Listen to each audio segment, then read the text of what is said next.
All right, guys, welcome back to Project Infinite. I'm Taylor, I'm Tyler. and today's episode three. Today's episode, we're going to be talking about future projects that we're working on. We're going to be speaking about OBEs, out of body experiences, dreams and visions, and how they correlate with life and our experiences with them. Mm-hmm. We're just going to be kind of giving some of our take and talking about some of our travel experiences along with that too. But before we start the episode, we just want to give our condolences. Yeah, we just want to give the condolences to those all the families that were that lost somebody in the plane crash um, above Washington D.C. If you guys haven't heard of that, a it was an Army Black Hawk helicopter that crashed into it was a regional jet, and it was carrying 64 passengers, and I believe the total death toll ended up being 67. So we want to give our condolences to the families that were on the jet and the families that were a part of the Black Hawk helicopter. So we want to give our condolences to them.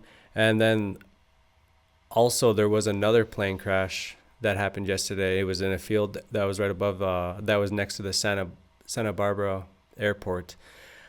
I'm not sure if there were um, any fatalities, but two were critically injured, and that's kind of all we know right now. So, yeah. Yeah, we've been kind of doing our best to keep up with the news and stuff lately. It's just something that we kind of introduced into our lives. It's not like we tune into the news all the time. It's just something that we know right now that we kind of have to pay attention to, especially being with all the crazy stuff taking place in the world today. hmm So yeah, we'll get right into it. So, like he said, just wanted to give some talk about the projects that we have going. If you if you have us on Facebook, you might have heard by now, we do have I did finish writing a book that was based on our travels back in 2017. So the book is it's titled The Wind Travelers. I finished it maybe about a month ago. Where I'm at in the process right now is I'm making sure he likes it first, and then we'll get into the proofreading, because that's going to be the next big thing to get into, is the proofreading.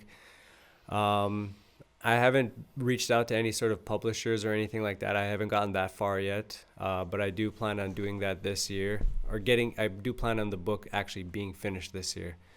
Um, but yeah, the book is titled The Wind Travelers. Yeah, that's one of the bigger goals this year is to try to get that book out there. Not try, do, Yeah. do. So the book, this idea came back to us back in. It was around the time we came back to the idea was in the air back in 2017 when we came back to North Dakota from the West Coast, and there was just people along the way when we were traveling. They were just like, "Hey, you guys should really write a book about what you guys are doing, because it could potentially help people, and it could push people to do things you guys are doing. You know." Yeah, it wasn't always titled The Wind Travelers. That title came, I'd say, about a year or so ago. It wasn't, like I said, I didn't have a full-on title for it at the time. Um, we knew when back in our travels back in 2017, when we were, backpacking it, we knew at some point, like, yeah, this is something we do want to share. It was, yeah, like you said, it wasn't until the end when we decided we were going to come back. We met a friend of ours that actually helped us. He helped us get back to North Dakota. And I remember when he was really for it.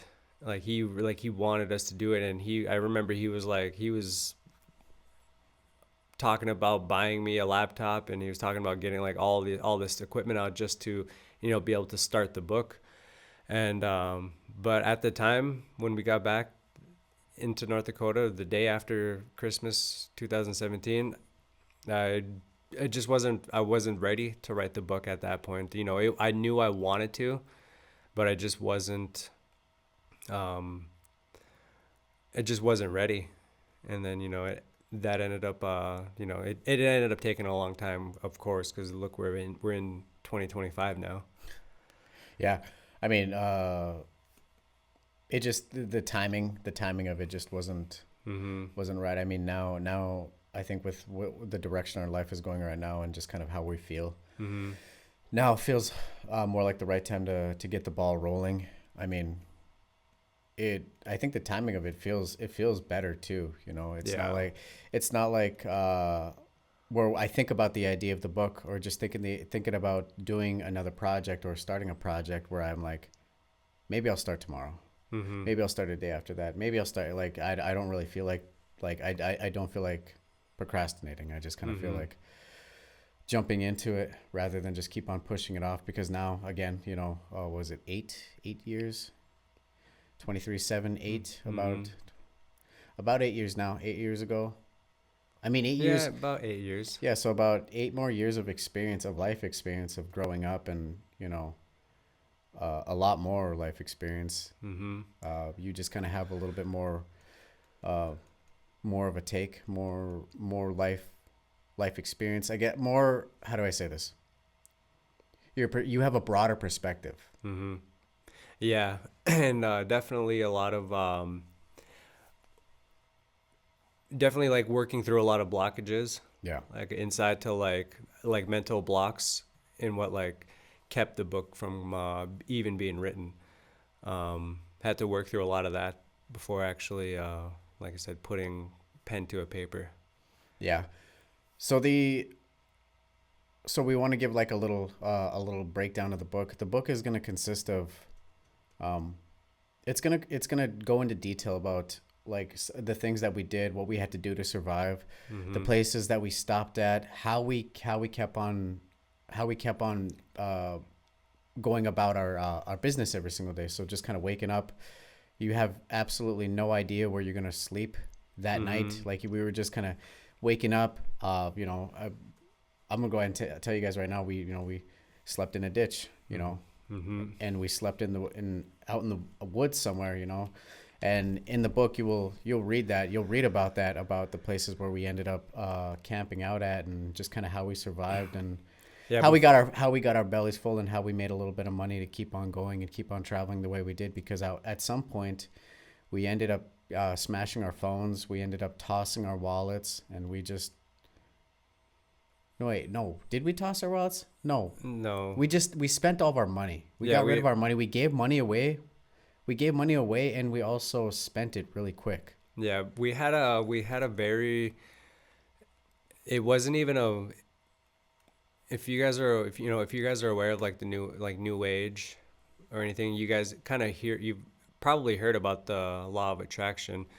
For us, it wasn't like we didn't we didn't believe it. We we knew it. So there is a difference between knowing something and believing something. When you like absolutely know something is to be what it is, um, you're more likely to experience that exact thing. Uh, we knew we had to give in order to receive, and to receive in some way, and then especially going about how we traveled back in that time, we knew we were gonna have to do a whole lot of giving, like giving of ourselves, giving away possessions that we knew we didn't need. If we didn't need something, we knew we had to just give it away. And so we weren't expecting any specific idea on how it should be returned. We just knew in some way we'll be looked after. That was kind of how it was. Um, but yeah, like he talked about, when we first started off, like we didn't have we didn't have any tents, we didn't have any sleeping bags, we didn't have any of that stuff. We just backpacks, clothes on our body, and maybe a couple shirts, and then we left with the money in our pocket at the time.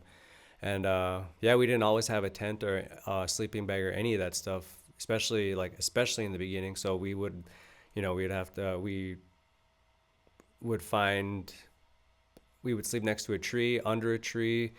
we would find bushes and build forts, like just gather up all the whatever wood we can and then just build whatever we can and sleep inside that. Those were some cold nights at that time. When you do that type of thing, when you just take off with the clothes on your back and a couple of t-shirts and maybe you know, some undergarments, a couple undergarments and stuff, you quickly you realize just how quick that the clothing will get ruined whenever you're sleeping like in a ditch or you're sleeping out in the woods or something. Like it's not like the clothes they're not the longevity of them gets cut into, you know, a 16th. So it's like you're not gonna have the same shirt for more than 4 days. Like I remember leaving with like 3 shirts, and on like the fourth day, we had already ended up stopping and picking up new clothes because the clothes were all just completely ruined. And Yeah. you know, I mean, we weren't showering. We didn't shower for like I think it was like a week at one Yeah. point.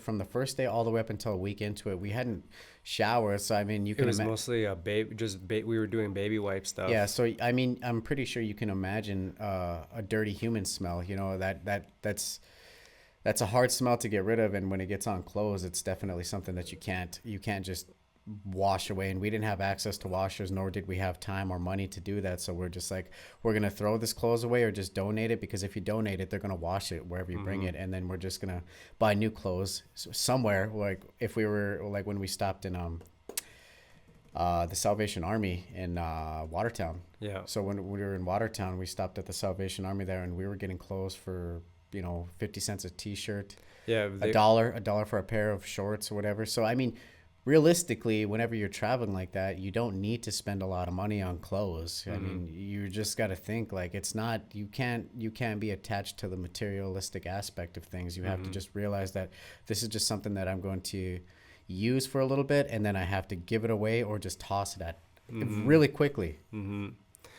Yeah, another thing in terms of like the whole sleeping thing too. I remember in the beginning, whenever we first started off, for those cold nights, I remember we would have like, two, maybe 3 pairs of socks, a couple shirts and pants. And I remember before the night ending and we're laying down, I remember like putting on all the pairs of socks that we had, putting on all the shirts, and then here like grabbing like one shirt and stuffing that on a leg, this shirt on this leg, and here just covering up as much as you can just to keep all that cold air out. And waking up to, because this was in May of that year, and there wasn't snow, but it was still like cold. It was still cold. Well, if you wake up, And we woke up to frost. yeah, like dew, frost like all over. it was like frosty dew, and it was cold. So like if you woke up in the morning, you're gonna see frost on everything because it does drop down to those temperatures. So imagine sleeping, wrapping up in just a few pairs of t-shirts and whatever shorts, and if you have a pair of pants and that, and then huddling up next to each other and just trying to stay warm. And at this, I think maybe it dropped down to maybe 45-degree weather. Yeah, I mean, I'm gonna be honest, it was miserable. Like the first couple of nights, it was completely miserable because like you It was just hard sleeping, but we just knew like there's no turning back. We got to keep going. yeah, the just waking up the next day and then just like you'd much rather wake up. You'd much rather just get up and just keep going because your blood is gonna keep pumping. You know that your body's gonna produce more heat rather than just being still and getting cold and letting your body temperatures drop. Like that was the nice Yeah. thing about waking up was that you're making progression, and you're gonna stay warm rather than just laying Yeah. still and getting cold. Yeah, I remember waking up and like you're just trying to like feels like your joints are like frozen and you're like it's hard to move at first. Yeah, And then and you just have to jump up, and rather than you can't think about it too much. You just gotta just get up and just start moving around, like walk around immediately, and then you'll get your blood going. Yeah, you just like have that little ball of heat whenever you get it, and then you just don't want to let it go. Anybody who's ever been camping, like I think that experience. Like if you're sleeping in a sleeping bag, you understand what we're talking about. But I mean, we didn't have sleeping bags at this point. But fast forward a little bit, at some point, we'd eventually we made our way to South Dakota, over in Bear Butte. So if you don't know where Bear Butte is, it's just right outside of Sturgis, South Dakota, and Sturgis is famously known for the biker rallies that happen. And we were back there in 2017. And when we got to Bear Butte, the very first night we got to Bear Butte, I remember it. it was like a cleansing. It was so like we pulled up. So we ended up getting a ride from Rapid City Mm-hmm. with some people that we knew, and then we ended up getting a ride to Bear Butte, and then as we were approaching Bear Butte, like you just saw all the storm clouds arising above Bear Butte. You saw the black clouds, and you saw the lightning, and you saw. So when we seen that, we're like, oh man, we got to hurry up and try to set up. And at this point, we didn't have an actual tent. We had a tube tent. A tube tent is just like an open plastic, a thick plastic bag with no zipper or any way to close it. It's just you have to tie a string to one side to another side of a tree to another tree, and that's what like makes your ceiling of the tent. Yeah, just imagine a trash bag. You know how that has one open side, and then just get to the other side of that trash bag, cut a big hole into it, and then here are just two big holes in on each side of the tent, and then yeah, you just tie the string in, and then here we used like rocks to like kind of shape it into like a triangle. Yeah, so we had to quit. So this was, I don't even remember, maybe it was like 8 o'clock at night, 9 o'clock, and the storm had started to approach. So we immediately jumped right to setting up our campsite. And we stayed at the ceremonial grounds, and the ceremonial grounds is known for the indigenous people that stay around the areas, the Northern Cheyenne natives and the Lakota Sioux. Yeah, pretty much You'll get all the people from Pine Ridge, Eagle Butte, and stuff. All of the natives that stay around that area. Wyoming, yeah, and they all stay. A lot of them, they go to Bear Butte. They just before Sundance season, so a lot of them before they go into Sundance, they go there and they fast for 3 to 4 days, and they're basically they're crying for a vision. They go there, and that's what they're in other words, they're seeking a conversation with the Creator. And we were guided there from there was a native man that was in Sisseton, South Dakota. He was the one who basically told us like that's where we needed to go. Yeah, it's not like that was on our itinerary. Like you don't have an itinerary whenever you're traveling like that. You just kind of take it. You just go where the wind takes you, literally. Yeah, we knew we were gonna go to. We knew LA was where we wanted to go, but how we were going to get there was a whole other thing. And from there, that's where you just leave it up to the Creator. Go where the wind takes you. When we got there, the storm had approached, and we'd just gotten our camp set up, and we made the mistake of setting up our camp at the bottom. So we didn't realize that the grounds had risen, which we should have realized because the Bear Butte is a giant mountain. I mean, it's not the biggest mountain ever because if you know anything about mountains, I mean, it's a mountain. It's an ancient structure that had formed over I think somewhere around the 2 million year ago mark. It was a volcano at one point, and it had erupted. I'm pretty sure that's how it happened. It erupted and then it stopped, and then it formed this big structure which they now call Bear Butte. And it looks like a bear sleeping, which is kind of ironic. I mean, it's kind of coincidental because like they say it's a sleeping bear, but like what if one day the sleeping bear wakes up? They say it's a volcano, and what if that volcano erupted? Does the bear wake up? Who knows? But we made the mistake of setting up our tube tent at the bottom of like the hill. Yeah, it was a slant. Yeah, it was a slant, and we set up by the dirt, and it was dark, and we couldn't tell where we were setting up. We were just like, we need to hurry up, otherwise we're gonna get rained out. All of our clothes are gonna get wet, and it's gonna be a miserable day tomorrow. And it was the only area where there was like a slew of trees, and it was the first time we were able to actually set up this tube tent. So we were just kind of like we were looked at it, and we're like, the hell kind of tent is this? Yeah. And then we just kind of had to figure it out, and then we didn't have time. Like you said, that storm was approaching. We didn't have time to scout the lands or anything because that storm was right there. So we just did it, and the area we did just happened to be where a bunch of trees were close enough to where we can tie the string. Yeah, that night it was a pretty wild storm. I will say that. I remember the powerful thunder and the lightning and stuff. I remember there was so much water and so much rain that night that I felt the rain going under our tent. You can feel the flow of the water like going under us, and at a certain point I was like, oh, we're gonna if we get up out of our sleeping bags right now, we're gonna be soaking wet. But sure enough, it didn't really get that wet. Water did get in, but it wasn't like anything bad. Like we did have to take all of our equipment out, take out our sleeping bags, and take the tube tent, and we had to lay it out in the sun because we ended up waking up at like 6, 7 in the morning. Yeah, and it was a very beautiful day. It was sunny. Weren't really any clouds. It was just like it was just clear. Yeah, I remember waking up and wearing shorts, had mud all over my legs, mud on my hands, and I remember we just like took our clothes off and we were just in shorts and we were laying out all of our stuff in the sun to let it dry off and let it, bake and dry up. And that's whenever this man, uh, Oh yeah, well prior to that though, right before we showed up in so this is important too. Right before we even got to Bear Butte, we knew we were in a lot of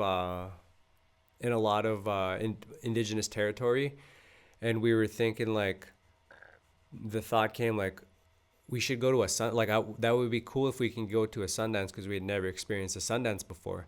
So like not even joking, probably the day before that, before we showed up at Butte, we were talking about that, like that we should find a Sundance somewhere. Yeah, and we didn't know it was Sundance season either. It was just like the thoughts and everything just lined up perfectly. Yeah, like we'd woken up the next day and we were just 10 minutes into waking up, and next thing you know, this native man shows up, and his name is Lanny, Lanny LaPlante. So if you're watching this, Lanny, hey, this is what we're doing these days. So if you've ever wondered what we've been up to, this is what we're doing. But Lanny, he was from the Eagle Butte area in South Dakota, and he just came walking up. I don't remember if Danny was with him. Yeah, he was with him. Yeah, so his cousin. Yeah, so Lanny and Danny. Yeah, Danny was wearing a hat. Lanny and Danny came walking up to the Bear Butte ceremonial grounds, and they were just like, "Oh yeah, it's a beautiful day." We were like, "Yeah, it rained pretty hard last night." And we just got to talking. And then here he had said, he immediately just went into like this, like the way he approached us. It was like he knew exactly where he needed to be. He stopped and he just looked at us and he said, "I had a dream last night." He said, I had a dream. I was at Bear Butte. And I think he said he was at the top of the mountain something like that. He said he was at the bottom. He was at the bottom and he was looking up at the mountain, and in front of him he saw this like colorful, like this rainbow looking being. Yeah, okay, yeah. He ended up, I remember he said something like he saw like a Native American looking like just being that was all different colors, and it had a long, I'm pretty sure he said long ponytails, and it pointed at Bear Butte. I'm pretty sure he said it pointed at Bear Butte, and so it gave him the idea to go to Bear Butte. The next day. So he ended up coming to Bear Butte, and he told us that, and we were like, "Oh, that's crazy." And then we had brought up the idea of a Sundance, and he immediately played into it. Or he just like made the connection. He said, it's actually Sundance season, and we have a Sundance coming up here in about a week in Eagle Butte, South Dakota here." And we were like we immediately stopped, looked at each other, and we were like, yeah, like we were just talking about this. We didn't tell him that, but we were just like, this is what we were speaking about. What are the chances that this is happening right now? Yeah, and he was like, he had to go do something for the week because this was like on like maybe a Monday, and then here he was like, I gotta go to, I think it was Rapid City. He said he had to go to, or he had to do something. But he was like, if you guys want to come, I'll be back. I'll be back in a week. I'll stop back here on Friday, and if you guys are still here, I'll take you guys with us. Right. Yeah, well, we kind of gave him our guarantee. We're like, well, we're not going anywhere. We plan on staying here. So I mean, we don't really know what else to do at this point, because at that point, like we didn't know which direction to go in, and it just felt like the right place to be, and it just felt like the right thing to do was just settle down right there and just wait. And so it was essentially just a waiting game at this point. Yeah, and at this point we had stopped we had been to the Salvation Army, and they had given us enough food to keep us going for at least a few days. So we knew so yeah, during this time, when you're traveling like this, you keep your food intake down to like the absolute minimum. Yeah, whenever you're traveling like that, like I said, you got to eat pretty scarcely. You're not just Yeah, you're not eating when you're bored or anything like that. You kind of have to. You just eat when you absolutely need to. That's literally it. So we didn't have like a lot of food to like. It's not like we had enough food to like have a breakfast, lunch, and dinner, or to like snack throughout the day. It was just we knew like if just example, it's Monday. He's gonna come pick us up on Friday, so we have enough to eat once a day, very short, very small meals, but it's enough to keep us going for the next 3 days, 3 or 4 days. Yeah, it was a And then lot. if somebody if we're happen to, throughout that week, if somebody happens to like offer us food or anything, then we were gonna take it. Yeah, if it was a lot of our food was really high in fat, so it was like a lot of trail mix, a lot of peanuts, almonds. Almonds were a huge part of it, just because everything. We had to take into consideration that we weren't eating huge mass amounts of food like we Mm-hmm. had done before when we were settled down. We ate a lot of dried fruit, craisins, raisins, dried bananas. We had ate beans, Yeah, a lot of like canned beans and stuff. Like, so we were eating granola bars and stuff, Cliff bars. yeah, so we're eating things that were low glycemic and high in fat and stuff like that too, because we knew we had to eat energy food, food that was going to keep us going without giving us a crash, because we were Mm-hmm. nonstop. If we before Lanny had picked us up, every day we would venture out to town, or we would venture out to this to the Bear Butte Center. So there's like a learning center where you can learn about the mountain, and there's like they have a whole entire wall dedicated to what the buffalo's purpose served. So it has every single piece, Mm-hmm. shows what each purpose of buffalo serves, and just the teachings of the area, some of the paintings from some of the artists from around the area and stuff. So if we weren't hanging out there, we'd walk all the way to town, and then we would just kind of. And Bear Butte is, I looked on the map from Bear Butte to Sturgis Town. It's an 8 mile walk. An 8 mile walk to get from the Bear Butte to Sturgis.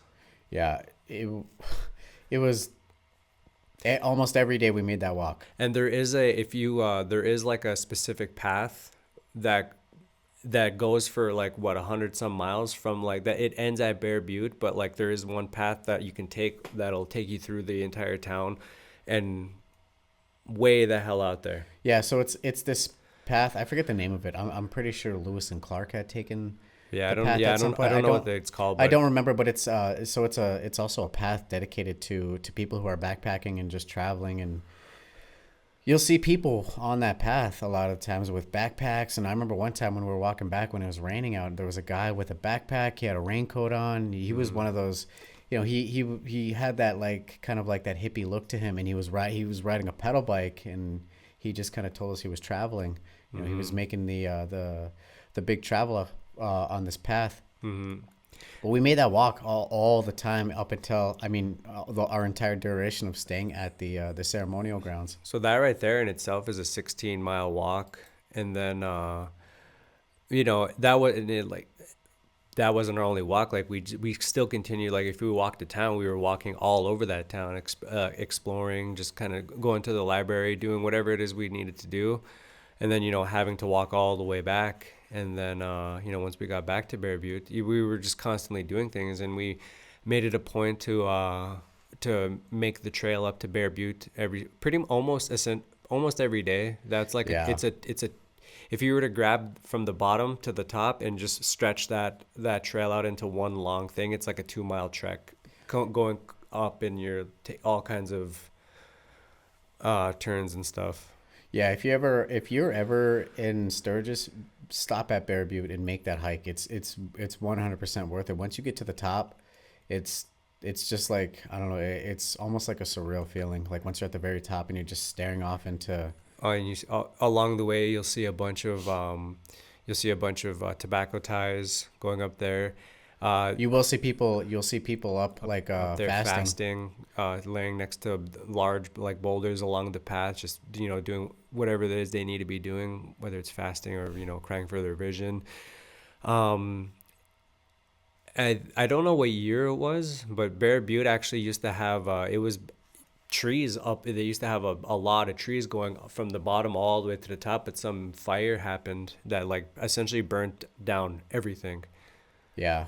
We And there's still you can so at that point whenever we went there was still burnt trees, like you can still see like the old burnt trees that were, and then fire had happened, you know, like a couple of years before the fire, before we got in there, and there you can still see some of the burnt remnants and stuff. But they you can see old pictures of Bear Butte and how like how much trees were there at one point and how much grass and how much vegetation.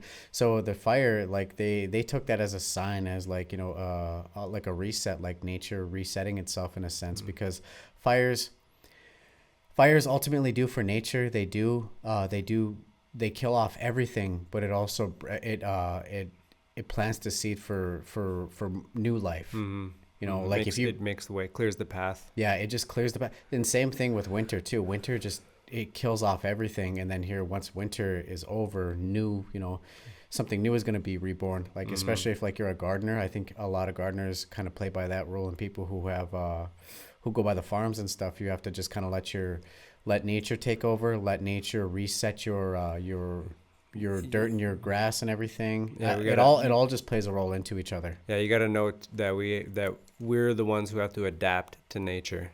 You know. Yeah, we can't control nature. That's just one thing that uh, we have a hard time accepting. Yeah, and yeah, and also if you're check out the educational center. That's, you know, right before you even start the path to go up. Stop at the educational center. You can learn a lot of cool things. You know, there's, like you said, there's a area on that's inside the educational center on the second floor. Uh,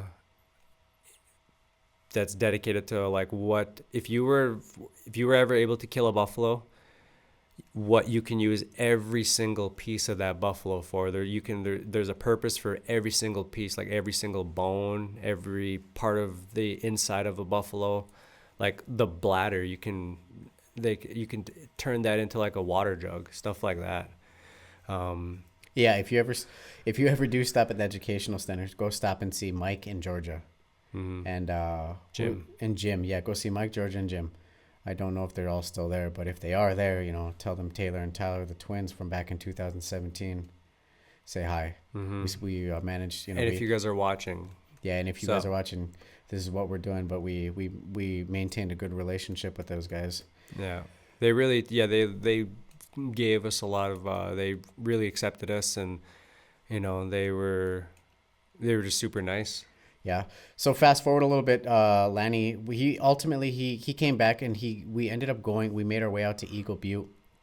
We'd spent some time out in Eagle Butte, and this was our first time out in that area ever. I'd never been out that direction, but we went with, and we won't go into too much depth and detail about what it was like there, but we got there, and it was an all race Sundance. So there was people from Czech Republic. Yeah, There was people from New York. There was people from all over the United States, just different parts of the world. There were a bunch of people like at this Sundance, and it was like a continuous thing. Like you know, a lot of people who've been going to that Sundance from all over the world. Like it was like their fourth, fifth, sixth year. yeah. When we showed up, you know, obviously we were noticeably the new guys because they had like they were close, like They had their own clans. yeah, they all knew each other, and like whenever somebody would show up that we didn't know, like it seemed like everybody that had been there for the following years knew this person, and they would all hug and stuff like they had already, you know, like they were family and stuff. And but when we showed up, they quickly accepted us, and we just, you know, we didn't partake in the actual Sundance itself. We more so just kind of wandered around the land and stuff. And just kind of always we just kind of basically did our own thing. We kind of, you know, we helped a little bit of our, you know, we did some help. But we basically just wandered around. And Lanny was the one who said, like, you guys shouldn't dance or do any of this. Like, you guys should just strictly be observers. Yeah. And just be that support. That's what your guys' role should be. Just hang around and just observe. So that's really what we did the whole time there. And yeah. So when we did get there, we didn't, they butchered. So I don't know if it was a cow or a bison. It was a bison, I'm pretty sure. I'm pretty sure the bison was I don't know when they killed the bison, but they had actual bison meat for the at the end of the Sundance. Yeah, so for the duration of our time being there, we didn't have to worry about food because food was pretty much provided by the people who A, went to the Sundance in Wiley. a lot of What? the women, all the women prepared the food. They prepared breakfast, lunch, and dinner prior to the actual Sundance. Yeah, and that's actually one of the places where we met a really good friend of ours, who I just heard recently had just beat cancer not too long ago. Chino, You know, his son Sazi. I messaged him some time back, maybe about a month ago, and I told him what we were planning on doing and stuff, and he told me that Chino he got cancer, lung cancer, but he beat lung cancer. So that's definitely something Chino definitely he's a prominent figure. so I'd say he was one of those guys that definitely looked out for us when we were there. His entire family, they all looked out for us. Max, Sazi, Chino, and his wife, ex-wife. Yeah, they looked out for us. They took care of us. Well, we'd wake up every morning and we just, at this time we were smoking cigarettes, and we would wake up, go sit with Chino, and mind you, Chino was 65. who know? I don't know how old he was, 65. but he was. Anyway, he was one of those older guys. He was from the land, they call it the land of the fire, down in South America somewhere. And back in his time, he had to fight his way to get into America. Like literally, he was a street fighter, and he had fought. So he made his way to New York at some point, and he was living on the streets, and then he eventually made something into his life, But he was just one of those free spirited guys. You couldn't even tell that he had come from that type of background because of the way he carried himself. Like he was one of those guys. He's just a guy who can talk about anything. His smooth talk and just the way he approaches everything. He's just so free and happy and just full of life. He had a lot of mojo, in his words. He still had he still had mojo for his age. Yeah, we'd wake up, sit down with him early in the morning, drink some coffee and stuff. And at that point, I was never really a huge coffee drinker, but the way he had made his coffee, like he'd used the cowboy method. They had a percolator. He had some type of sugar that they had brought, and he showed us that, and I was hooked to that style of coffee, and I was like, oh wow, like I really do like coffee, especially that the way he made it. But a majority of our time there was just wandering around, just kind of getting to know people and stuff, and just hanging out and watching the sun dancers and stuff partake in the ceremony. So we got to see a lot of that. We partook in prayer and stuff, and we met a lot of people. I don't really have anything more to add to the Sundance. I don't know if you want to add more. No. So fast forward some more time. We eventually so our buddy Mike that works at the Bear Butte Learning Center. He at some point he had he said, "Do you guys want to go to a Sundance in Pine Ridge?" And we were like, "Yeah, absolutely." Yeah, we're like, heck yeah, might as well. We're like, absolutely. We went to a Sundance in Eagle Butte. We'll go to one in Pine Ridge too. And it was it happened to be the last day of the Sundance. So he was like, yeah, he's like, we can still catch the end of it. So we're like, yeah, we'll go. Yeah, but there was clear differences between that Sundance and and the one in Pine Ridge. The one in Pine Ridge was definitely more. It seemed more ancient almost. They were really that particular Sundance, they really protected. They were really protective about it. There was a specific sign on there. Yeah, they didn't just allow anyone in. Let's just put it like that. It was one of those things where you had to be either invited. Yeah, it had to be an invite, or you had to be accompanied by somebody who was part of the tribe. Yeah, you could. Yeah, just not anybody from around the world could just show up. They were really, really, really protective of that particular Sundance, and that's just what it is. People do things differently, different parts of the world. One person who leads this Sundance, they're not going to go over to this Sundance on the other side of the state, and they're not going to tell them that, hey, you guys are doing it wrong. Why aren't you guys allowing other people in? They're not gonna do that. That's not our ways. It's just another way of doing it. There was definitely a lot more people at that Sundance than the all race Sundance in Eagle Butte. The one Mm-hmm. in Pine Ridge was there had to have been at least 100 plus people there, Mm-hmm. There was a lot especially of people there. yeah, especially there came a point in the ceremony where we all had to stand up and we were each given tobacco and we had to give tobacco to the dancers or to the sun dancers as they walked through and we got to shake their hands and hug them and Mm-hmm. stuff and they all went down the line and I mean that one was it was just different. It seemed It was real. That one was like at the bottom of a bunch of like that one was like at the bottom of a bunch of hills or whatever. Like I remember looking around and there was just like there was these tall hills and then we were surrounded by trees. So it was almost like in the bottom of this bowl or something. yeah, it was just different. I mean, it felt like it just felt like so the first Sundance we went to was well structured. The one in Pine Ridge felt well structured, but it felt more like not political. I don't really know how to say it. It was just more like it just felt like they like everything happens with a purpose, but this Sundance just felt like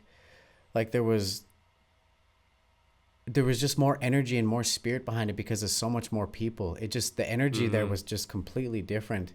But I mean, again, they'd welcomed us. You know what I mean? It wasn't like we got looked at funny or anything. I mean, anytime if anybody asked us, we would let them know. Like, yeah, we're actually from the Turtle Mountain Band of Chippewa. We Mm-hmm. come from the top northern part of North Dakota. So I mean, a lot of times when you tell people from South Dakota, Wyoming, maybe Utah, parts of Montana. If you tell them you're from the Turtle Mountain Band of Chippewa, a lot of them make that connection. They're like, oh yeah, like I got, sometimes they know, most of the Mm-hmm. time, I'll say they either know people or they're related to somebody around those areas or White Earth or Red Lake. And just a funny little story of how we even got there. Um, at this time, because I'm pretty sure at this time we had gotten a job, but we only worked one.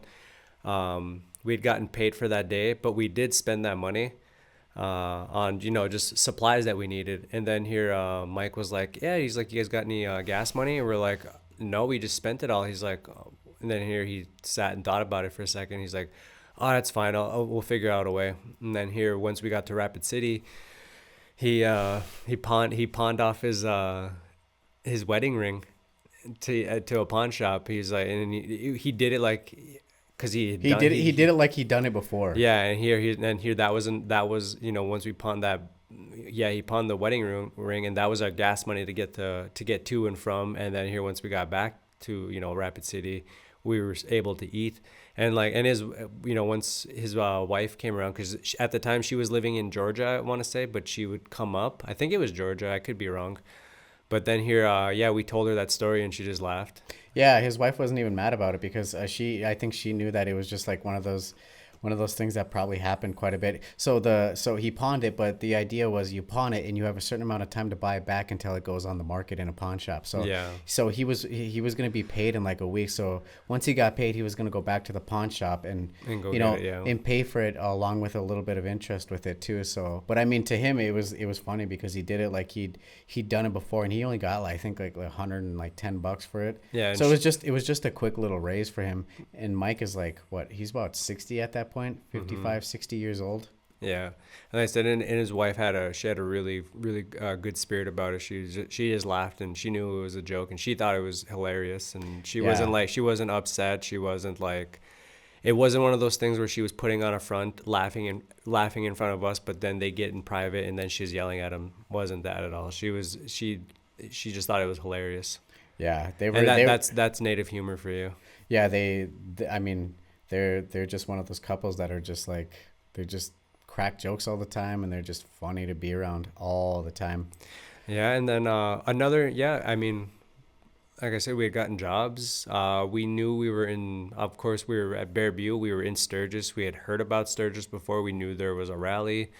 And when we showed up, the locals had said, yeah, the Sturgis rally is going to be in a month. So we were like, well, it looks like we know what we're going to stay. We know we're going to be here for at least a month because we're going to work the Sturgis rally because we had heard about the Sturgis rally growing up because we had an auntie that used to she lived in South Dakota at one point with her husband, and they worked the Sturgis Rally every single year. And she always, growing up, they always told us like, yeah, you guys should go work Sturgis Rally. You guys can make some really good money out there because it's really, really busy. And it just, that all that just happened to catch up with us right there. And we are like, we'll stay here for this month and we'll work the Sturgis Rally. We'll find jobs. We'll find something to do. So now we at least had a bit of direction. Like now we knew that was kind of how it was. We knew we had to go a certain place. We knew like we just have to walk the path, and we'll figure out as we go. And once we just gotta keep walking, we'll know what to do when that time comes. And like I said, once we figured out Bear Butte was outside of Sturgis, and we found out it was a month away, now we know, okay, this is where we need to be for the time being. And then after the rally's done, then we'll figure it out from there. Well, when we got, and another thing, when we got to South Dakota, Sturgis, we didn't, so during the rally, it's really easy to find work. It's just a lot of these bars and all these venues, they already have staff that they return for the season. So a lot of times it's kind of hard to get a job because you have to be you have to find an in. You have to know somebody to get a job there. Obviously, if you're a showgirl or a model, it's a whole different ballgame for you. But if you're a labor worker or anything like that, you have to get in tight with somebody. And we were going from bar to bar to bar to bar just to try to find some work. And we ultimately, like, when you're doing that, you have to be okay with rejection because you're probably going to get rejected at least 75% of the time. Mm-hmm. But the 25% of the time where you're not getting rejected, the reward is so much higher. Mm-hmm. So when there came a certain point where we'd stopped staying at the ceremonial grounds, and we'd actually met a guy named Dennis. Dennis was he was like the keeper to the Bear Butte Lodge, and the Bear Butte Lodge is like it actually got burned down, but it was this big log cabin with like I think maybe like 10 bedrooms in it, and it had upstairs, downstairs, like 2 community areas, kitchens and stuff. And a lot of people who are traveling, a lot of the natives, they get you have to be native to stay there. I'm pretty sure. No, that's what it was. You have to be native to get the discount. That's what it was. An incredible discount. You could be any race to stay there, but like to get like that sick ass discount, you have to be native. Yeah, and so we ended up meeting him, and then here he said, hey, why don't you guys pack? He just out of nowhere, he came up to us one day. He said, why don't you guys go? So why don't you guys come stay at the lodge? Go pack your stuff up, and you guys can come stay. He said, I won't let you stay inside the lodge. I'll let you set up your tent outside. That way you have access to a shower and stuff. And then we packed up. We got all ready to go, and then we stayed. We set up camp outside and stuff. We set up camp, and then here, Dennis, he said, hey, you guys got jobs? And we were like, well, we're looking. And he said, well, I can get you guys a job right now. And he took us down the road to this bar, and then sure enough, like he knew the guy who owned the place and instantly got us hooked up with a job. Mm-hmm. like that. It was just so quick, and it happened within like a matter of like 5 minutes. We ended up getting jobs. The guy was just, a businessman. He was a rock star in his community, his fan base and stuff. He was literally a rock star. And if you go to the Sturgis Rally, if you're a fan of if you're probably just in the biker world, if you go to the Sturgis Rally a lot, you definitely know who this person is, and yeah, you know who he is, and he was a literal rock star. Yeah, well, we ended up, I mean, in a nutshell, like we ended up getting, we got the jobs there, we worked, we made some money, we made a little bit of money here. Well, it was actually a good amount of money. Like, if I'm being honest, compared to what we were used to making with the spot jobs and traveling along the way, and the couple dollars we would get here and there. But like the money we made from that rally was like really good. Yeah, and then after the rally was over, we talk more about it. Like in the book, there's a lot more detail into that. But I'll just to kind of keep that right there, you'll have to read the book. From the rally, we did ultimately make our way to LA, and for those details, those are in the book. Those will be in the book. Yeah, that's just to give you guys a quick little like 2 week 2 weeks into it, like just how kind of quick. Well, it wasn't 2 weeks. It was some time into it, but that's just to give you guys a quick little a rundown of like the first maybe 3 weeks of what it was like, but Mm-hmm. and just kind of how everything just happened and like all the synchronicities we ran into on the way. If you don't know what a synchronicity is, I think the literal definition of it is meaningful coincidences, and that if you're part of if you're up on the New Age community, you probably have heard synchronicity.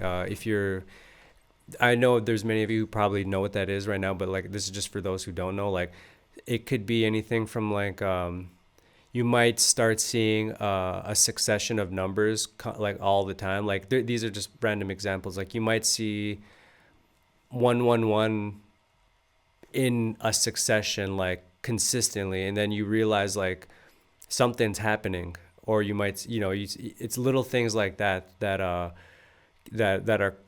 they're trying to grab your attention, and it leads you down a specific path. Those are like those are kind of like synchronous. It's like that's like a very very basic example. Yeah. But yeah, I mean, we ended up making it to LA. That Like I said, the there. LA experience is like I will tell you guys this right now.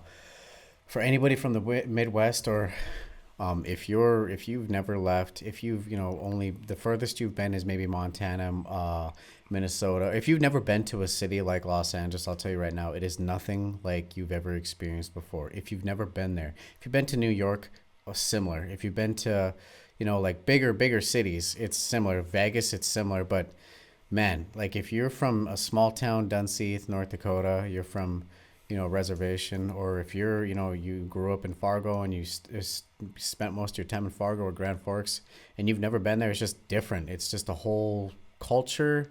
The people are different. The weather's different. Everything is just completely different from how people talk, the slang, the Mm-hmm. technology. They're like, they're it feels like they're like a year ahead of us, Yeah. like a year to two, because like something will drop there and then it won't hit our neck of the woods for maybe a year or two, Mm-hmm. and that's like in terms of like technology and just clothes and just certain things. I don't know Mm-hmm. why, but that's just how it is. Yeah, like their Ross, like just a simple, very simple example, like the Rosses in LA. It's a almost like a TJ Maxx. The Rosses out there were like they were incredible. Like you can get really really really like top of the notch good gear to wear for very very cheap. And Grand Forks, at least when we got back, Grand Forks didn't even have a Ross at that point, but they finally did get a Ross. And LA, Grand Forks stores, they just did not compare whatsoever. Yeah, just whole different stores, different just a whole different market. LA, I had a great time in LA. I will say that. It was scary at first just because we didn't really know exactly how to go about it, because it's such a huge, when I say huge, it's a huge city. It's like you don't even know where to start or how to even, it's not like you're being dropped off in Sturgis or Watertown or somewhere like, at least those places you can just talk to the locals and like get an idea. Well, LA, there's not really any locals. It's more so just people crisscrossing all day, every day, and nobody Mm-hmm. really cares or knows each other. Mm-hmm. Yeah, the busyness of LA. Yeah, I really enjoyed the busyness. You couldn't really like, you didn't have time to like sit down and just chill out. Like you kind of had to really be on the move. Um, oh yeah, you kind of have to get over that. If you're from a small town going to a city, there might be some sort of programming that's kind of built into your mind about what the city is like. Like you might imagine you're gonna see a lot of crime, or you're gonna get jacked or something. You're gonna get mugged. I'll say there was very very small inklings of that within myself, but I knew that all that was really irrational. 99% it was not gonna, well, 100% it didn't happen, but there's a high chance that none of that stuff is going to happen to you. But also at the same time, you got to be mindful of the kind of person you are, what your inner world is in a place like that. Like you just can't look, you don't go looking for trouble. Don't try to start trouble. Don't try to be something you're not, and you'll be fine. Yeah, don't get reeled into um, a place like LA. You're gonna run into a lot of street hustlers. You're gonna see drug dealers and stuff all over the place, and there's always gonna be somebody trying to reel you in with something. You know, they're gonna say, "Hey, my man," or they're gonna say, "Hey, here, let me give you something." Like it's just one of those things where you have to just say no and just keep walking. You're gonna just run into trouble no Yeah. matter what. It's just the city of, in a way. I'm not trying to sound talk down on LA, but a lot of times it's like it's cutthroat. A lot of times. Yeah, you have to walk with you have to know who you are in a place like that. You got to know who you are. You have to have integrity in yourself. This is not like you're not this is specifically for the streets, not like you're not in like the Hollywood Hills or anything like that. Like this is when you're dealing with like people who are you're almost dealing with kind of like almost desperate people, because they're just trying to make it too. You know, Yeah. they're trying to get to the next day as well. You have to know who you are.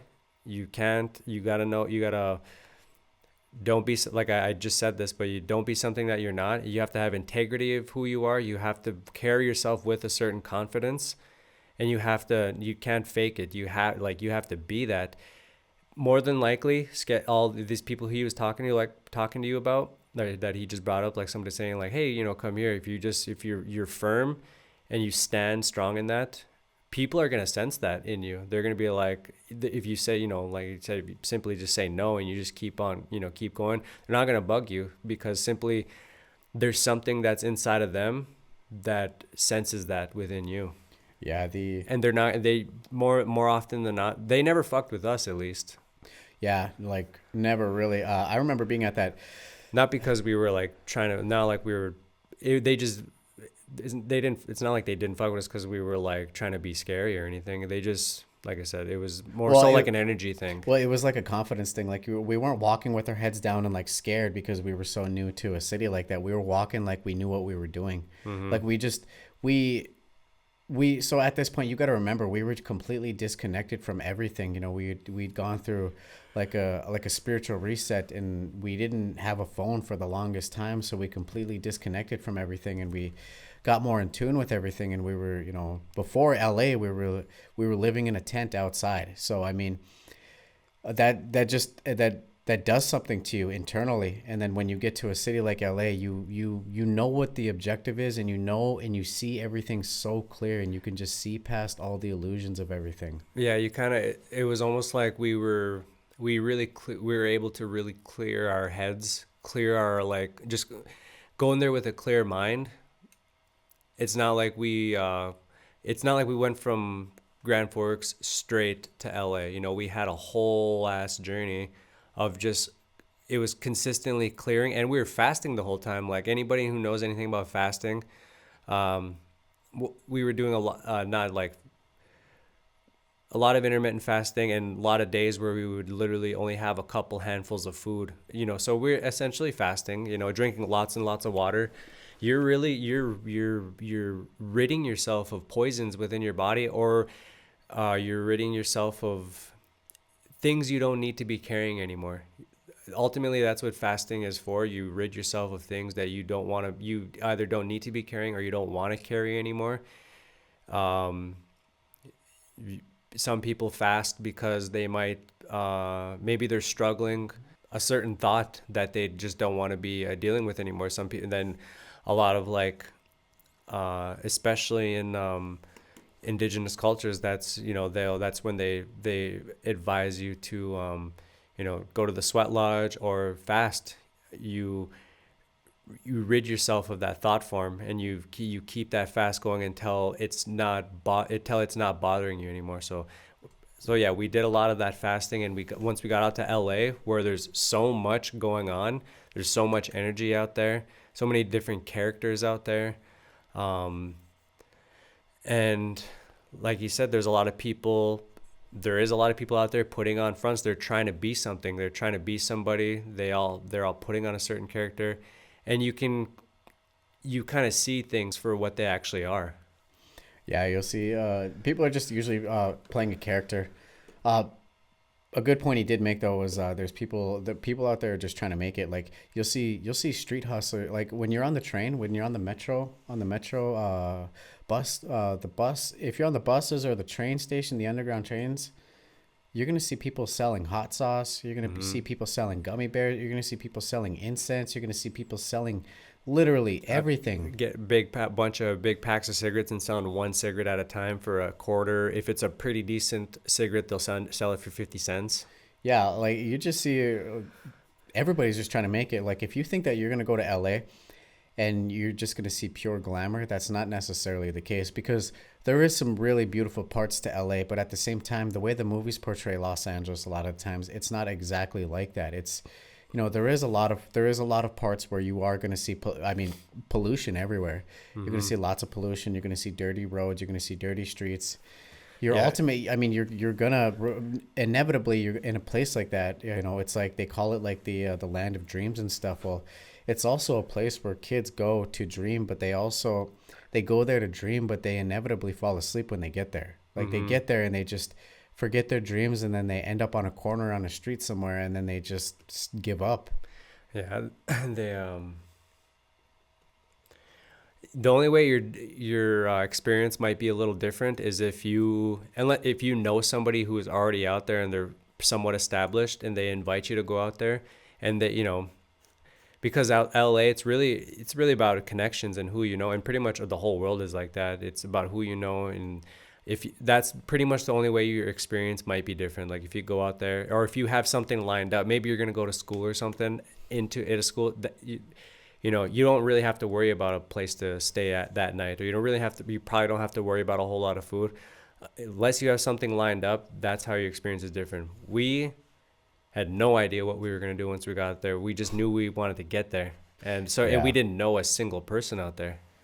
yeah. It was We just had to figure it it was just out. like a big like mind jumble. It was just like just thoughts all different directions. Like there was obviously like a little bit of like fear, which rightfully you should feel like, especially if you're new to a place like that. Yeah, the fear he's talking about isn't panic. It's just caution. Everybody has a built-in caution detector. Like Yeah, that's there you'd be dumb if you ignored your caution. Like you should always be cautious in a lot of situations, especially if you're uncertain.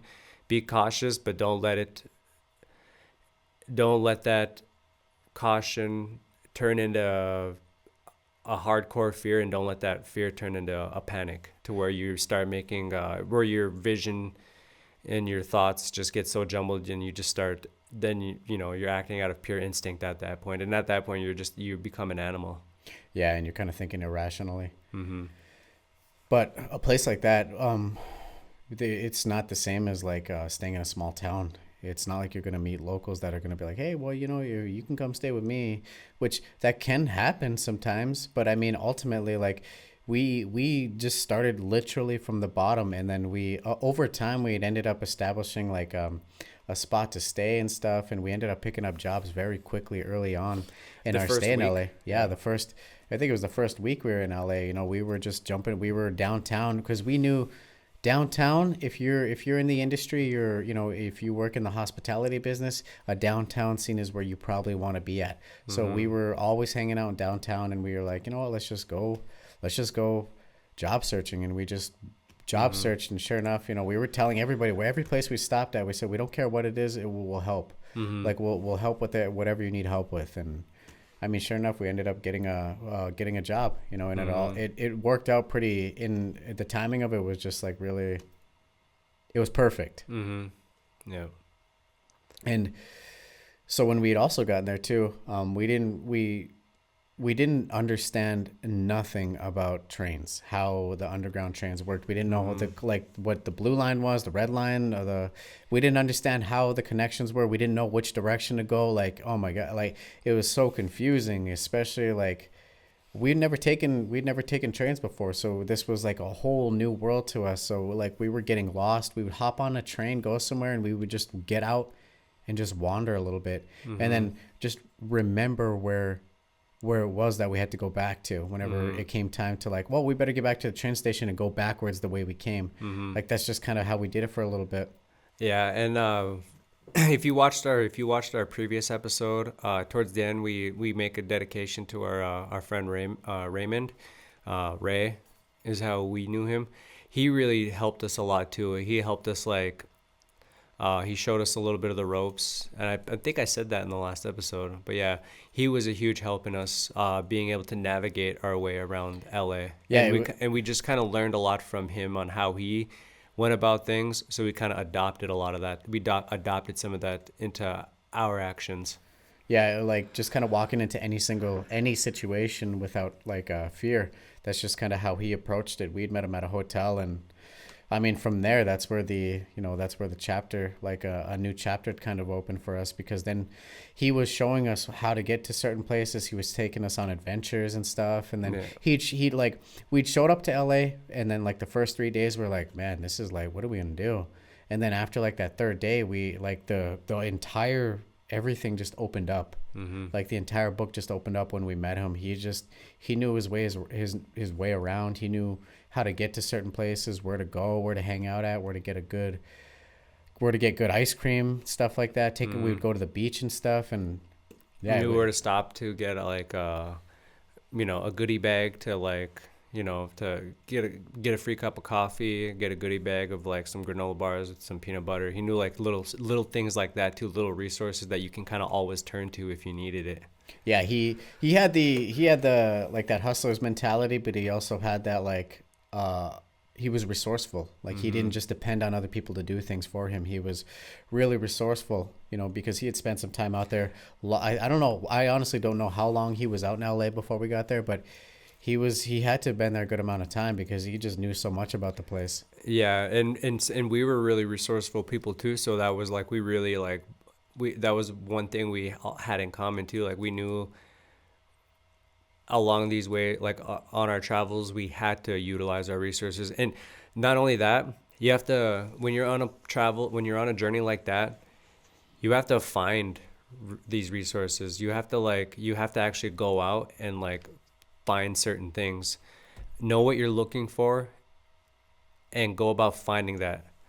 um It's it's not just going to show up. Like you can't just hope for it to show up and say, well, you know what, I'm just going to manifest this, because that's not how manifestation works. yeah. You have to put in the will and the effort to go find what it is you're looking for, and then if you find it, well, you manifested it. Yeah, and then be aware enough to for the opportunities that do come your way. Yeah, because I mean, there might come a time where you're like, man, I really need this and this and this and this, and then here's a guy approaches you and he makes that offer to you, but you just completely turn it down because it's not in the form or the idea of how you You thought it was gonna thought it happen. was going to happen, and you say, no, I don't want it, and then it never comes to you, and then you're like, well, nothing ever works out in my favor. Well, I mean, it kind of did. You just kind of shot down the idea because you didn't. Mm-hmm. It wasn't the idea you had in your head. Well, when you're traveling, that plays a role into it too. You can't just have this preconceived notion that everything is gonna work out the way it works out in your head, because that's not the case. It works out the way it's supposed to work out. Yeah, like when we were in the beginning of our travels, there were like certain times where we would be like, man, we're gonna like especially in the beginning where we were thinking like, man, we're gonna run out of food. Like, what are we gonna do? What are we actually gonna do when we run out of food? You really feel that question deep in yourself. Like you really feel it in your heart, and that question right there. You're in a way you're sending that help out into the universe, into the world. You're saying like, I need help answering this question. Like, what do I do? But we never let that fear override us, because when, like you said, once you are, like we talked about earlier, when you start acting in fear, your thoughts get cloudy, and then you might just not be you become less aware of of your surroundings, of opportunities that may come your way. um we were like, what are we gonna do? And we just don't we knew somehow, some way, something was gonna it was gonna work out somehow. We didn't think like it's gonna work out like this. It was just like we knew somehow it was gonna work out. And then sure enough, we just happened, we just happened to run into a guy who was he asked us what we were doing. We told him, hey, this is how we're traveling. And here he would just be like, hey, this is how we found out about Salvation Army. He was like, I did something similar when I was younger, like you guys. Um, you guys should really go stop at Salvation Army. Like, tell them you're just traveling through and you need food, and maybe they'll give you a voucher for some clothes. It was like little things, like it was like that. That's how little opportunities came our way. In that way, you asked the question, what are we going to do when we run out of food? Like, don't worry, be patient, all is well, it's going to be figured out in some way. And then next thing you know, that guy we just happened to meet that guy, and he just happened to tell us, yeah, go to Salvation Army. Like, you can get food, canned food.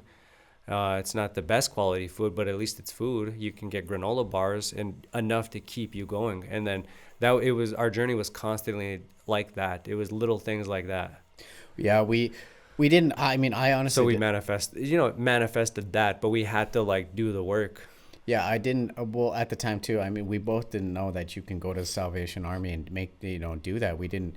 We weren't resourceful in that manner. But then when the guy told us that we can do that, we're like, oh, well, now we can add that to the playbook. Mm-hmm. So it was something that we carried with us for the rest of our travels. So we knew that if there was a Salvation Army in any town that we went to, we know that we can get help from them. And we can stop there and do something. Yeah. Or we can find some sort of program that's similar. And then another thing too, when you're traveling like that, you have to be, if you really want help from the universe, you really need to be as transparent as possible. Like, you need to tell exactly what it is you're doing. If you're looking for something, if you need help in whatever it is, you need to be completely clear. No, you're not hiding anything. You got to just lay it all out there, and then let life kind of take care of you from there. Yeah. You got to be transparent. Yeah, I mean, you just can't really turn down any opportunity. There's no time to be picky and no time to be picky and choosy. You just have to kind of just roll with things and just take it as it comes, especially if you don't know where you're going to sleep at night. You just gotta go. You can take it as it comes. Mm-hmm. But I mean, like I said, eventually we ended up nesting out at a spot that we found consistently, and mm-hmm. In the end it all worked out. Mm-hmm. Yeah, but with the LA thing, eventually there came a time where we understood that, like, I think our time here, we're coming to a pretty close end here. Like, we're with LA, where we just kind of like, we've accomplished what we came here to accomplish. Like, when the book comes out, like I said, we go into way more in depth of the travels. Just kind of wanted to give a little bit, just a few stories, a little kind of. A little bit of that. Eventually, we just ended up leaving, and then it came down to it. We're like, yes, like, now it feels like the right time to just go home. Like, and then, once we made that decision, and we wholeheartedly made the decision, well, guess what? The path was laid out to where all we had to do was walk it, and we ended up making our way back to North Dakota. And yeah, like I said earlier, like the idea was there to also write this book, but at the same time, the idea was, let's start building what it is we got to build. And from there, we did that, took the little steps in making all these things happen. Life happens. And like I said, at that time, I just wasn't ready to write the book. I also had all these different I had all these stories in my head of how I thought the book should be written. and ultimately that always pushed it further away from me because started to become a really really daunting a daunting thought in my head. I'm like where I just didn't want to write it. I knew I had to write it. That was the thing though. I knew I had to write it, but I had an idea in my head of how it should be, and it always pushed it further and further and further away from me to where I never wanted to start it. Um, and but that wasn't the only thing though. We wanted to make music, wanted to make music, and we got into that. Started actually making making beats, writing songs, uh, going through that whole process. But last year there came a point. I'll say I for the last since I was 21, I've been in the restaurant industry for the majority of that, and I know that's not what I want to do for the rest of my life. Because always had this in mind: book, music, all this stuff. I've always had this, was like, this is what I want to do. I want to do these things. But the restaurant industry was a way to was a means to an end to be able to purchase the things we needed to be able to keep going, and also make a living. But the last 2 years there came a point where I started to become like really. I felt like this sense of this urgency, like that was inside of me, and it was this extreme like boredom that always like I would even if I was making good money at a restaurant or a bar or something that I was working in, I just always felt like this like it was just an unbelievable amount of boredom and this incredible feeling of like I don't want to do this anymore. Like I don't want to be doing this because there's something else I want to be doing. And I didn't have to, I never in my entire life did I ever have to go through life wondering what do I want to do for a living, or what do I want to be when I grow up. Always known what that was. I do talk about that in the book, but I always knew there was something that I had to do, which for this time period was make music and write this book. There came a point. Well, yeah, I started bouncing around to a lot of different restaurants. I would get bored of a job, and then I would go to somewhere else. It was kind of alleviated because I'm in a new environment. I mean, meeting new people, but it kept on creeping in. Like, I don't want to do this anymore. I would find myself wanting to get out of my shift, giving up my shifts, or just trying to get out of there right away. Those are just clear signs. Like, I have to start doing something else. But in that whole meantime, I've been making beats. I've been experimenting with recording some vocals on songs that I have, but never being too happy with the end product. So I would always like, a start and stop type of go.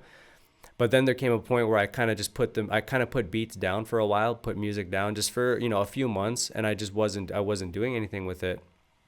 And then and then I remember this past summer, I was like, I want to take some time away from the restaurant industry. I want to get out of this, and I want to be outside more this summer, because that was the thing. Like, I wanted to. The previous summers I was spent mostly inside, especially at nighttime, working in the bars, working till 2 in the morning, 3 in the morning, 4 in the morning, sleeping pretty much all day, and then and then waking up in the late afternoon. Days pretty much half gone, and then it's kind of a repeating cycle. And I was like, I don't want to do that this summer. I actually want to wake up in the morning. I want to wake up before the sun, and I want to be outside more. And just, as the summer was approaching, a job just so happened to come to my awareness. It was a golf course job. It was a greenskeeping job. I was like, hell yeah. Like, I get to be up at 4:30 in the morning. I go to work at 5:30 in the morning. I'm up before the sun. I get to rise with the sun, and I get to be outside all day. And I get off work in the early afternoon. Then I have all day to myself. Hell yeah, I'll do exactly what I was looking for.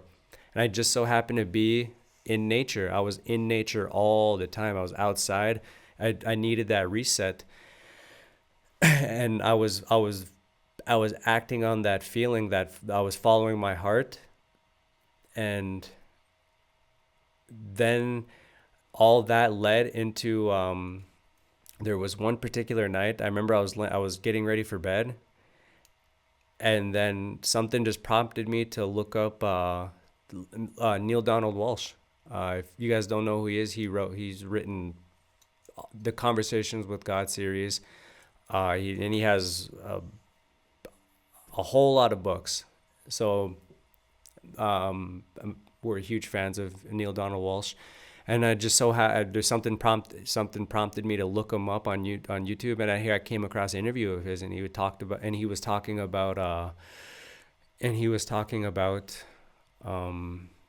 his accident, essentially how he got on his path. You know, he was 50, he got into an accident, a very severe accident, to where he woke up from the surgery, and the doctor basically told him, 99% of people who are in this accident are dead.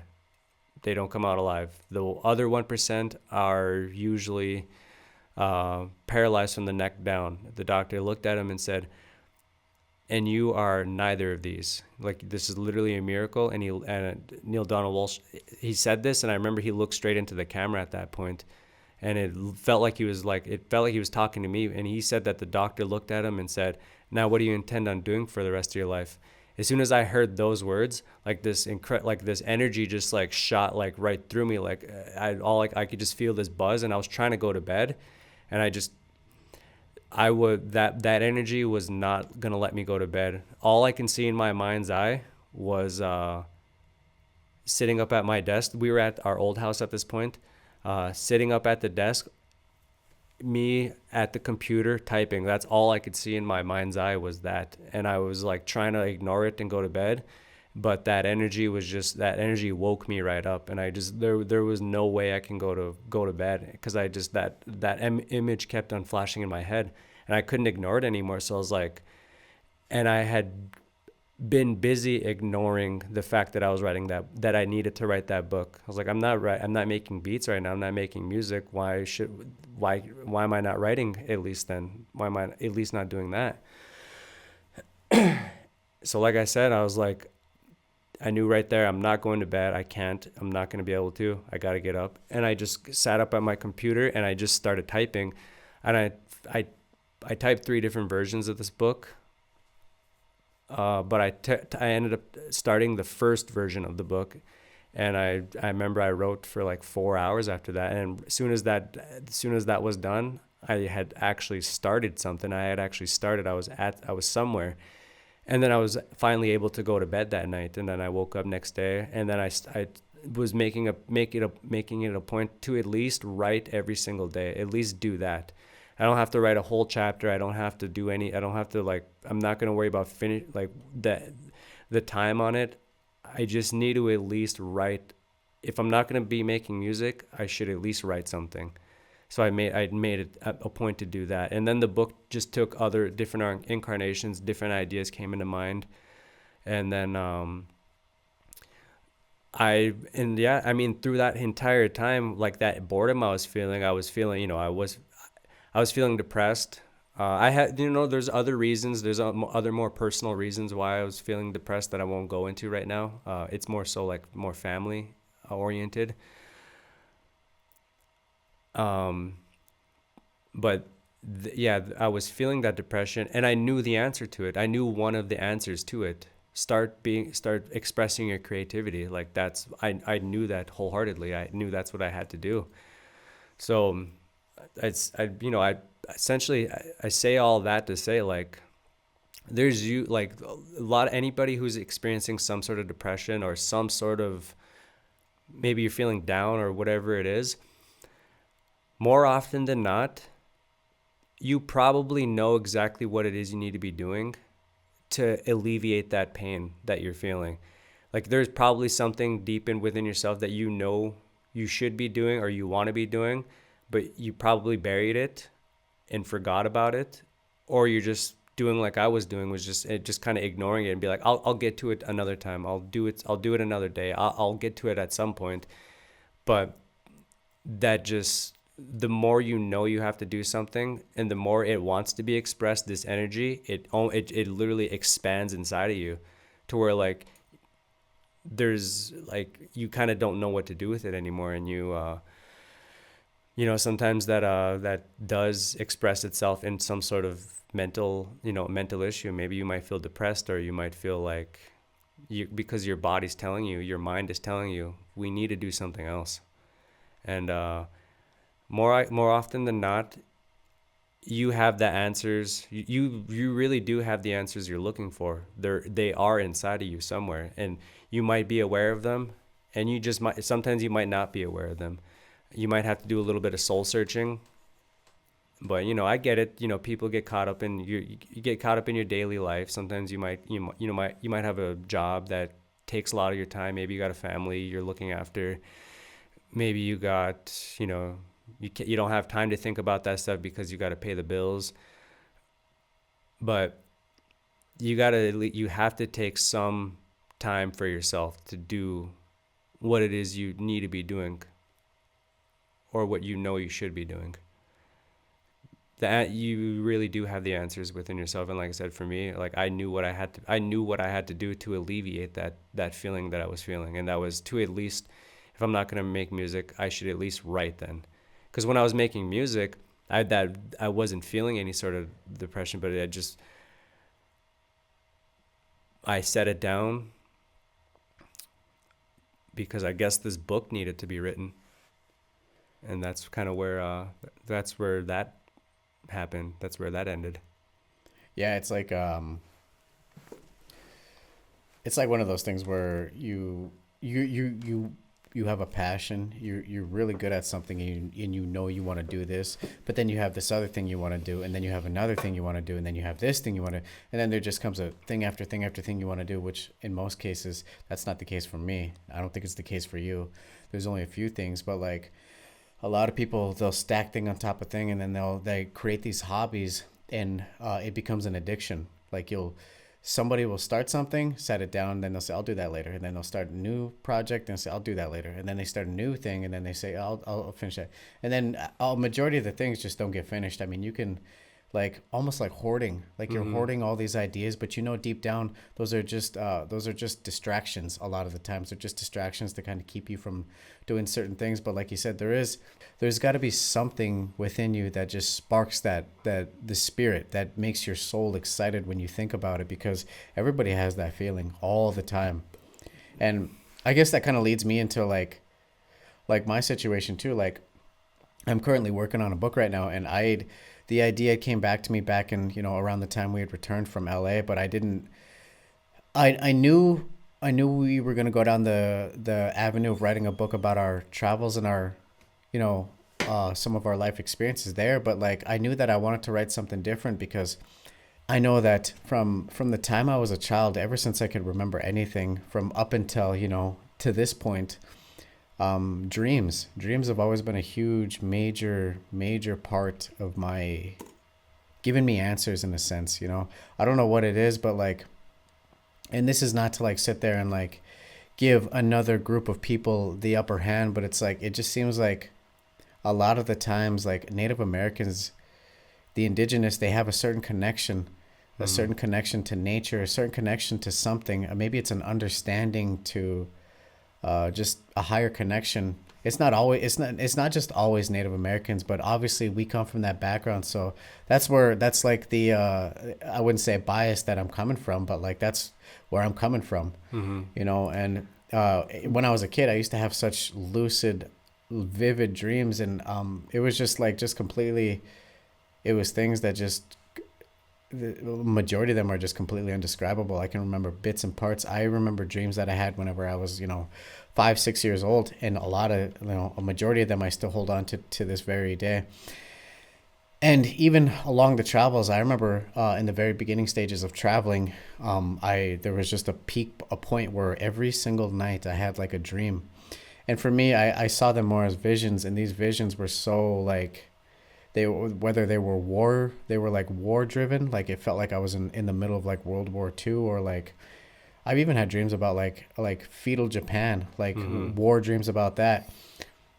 Just certain types of dreams. Like I just have all these crazy visions, and it always felt like a sense of like an answering to me, like a guidance, like a sense of guidance for me. And I feel like if I was like one of those guys that came from like you know, some men carry that ability to be able to, I guess you can say, they can speak to the spirits. And I feel like if I was one of those guys, it would drive me insane at some point. I just don't feel like I would be able to stay connected to life just because the way I think and I see things. So I think it's better that I see a lot of things in my dreams, you know, just a lot of visions and stuff that points me in the right direction. And that's basically what I wanted to base my book around, was just a lot of visions and how they correlated with my life decisions and my choices that I followed up with, and why I made some of the choices I did. And a lot of times when I made a certain choice, people are like, "Why did you do that?" Or you know, like, you know, whenever I'd left to LA the second time, you know, it was more so just because of what had happened to me, like the visions that were coming to my mind at that point, and the things I was seeing and stuff. And you know, a lot of people, they don't really care too much. They don't really give it a second thought Mm-hmm. about dreams and visions and how they can kind of correlate and tie into your waking life and stuff like that. But I've there's just it was just undeniable that like some of the things that I've experienced, especially when we were staying in Bear Butte, like some of the things that I saw, and just how whenever the book comes out, like I don't have a name for it yet, but whenever it does come out, you'll understand what I'm talking about and the place that I'm coming from, because and it goes into detail of what the things that I've seen, and the things that I've experienced in these dreams.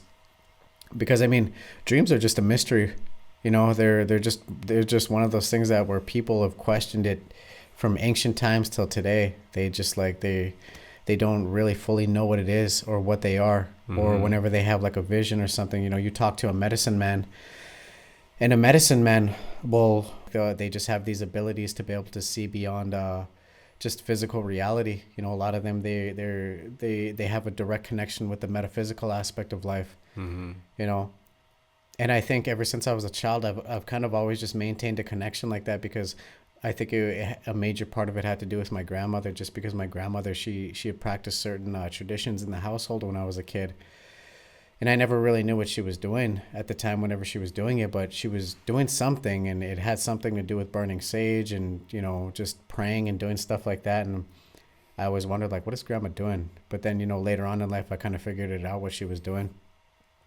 And she would always tell me, like, I remember she would sit on the couch sometimes, and she would say, so our grandmother, her youngest, she had a son. He had passed away sometime in a car accident, and the trailer she had lived in, that we had all lived in, that was actually his Mm-hmm. trailer at one point. But I remember she used to sit on the couch, and she would say, "Yeah, every once in a while I see him standing right over there."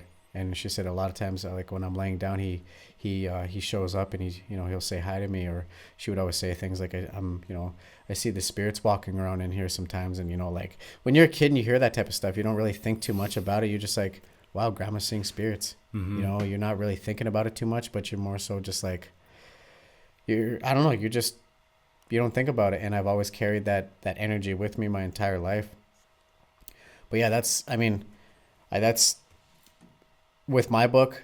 Like I said, it's still in the in the works right now. I don't really want to go too much into detail. I can't describe it. I can't describe what exactly what goes into it, because if I described it to you, it's not gonna get your imagination working. Whereas, and if you read it, you can kind of create the vision and the image yourself. Mm-hmm. You know, that's all I have on that. And Yeah. when it comes to the books, Yeah, a lot of and it's kind of crazy that a lot of it's not all the time, but it seems like a lot of people's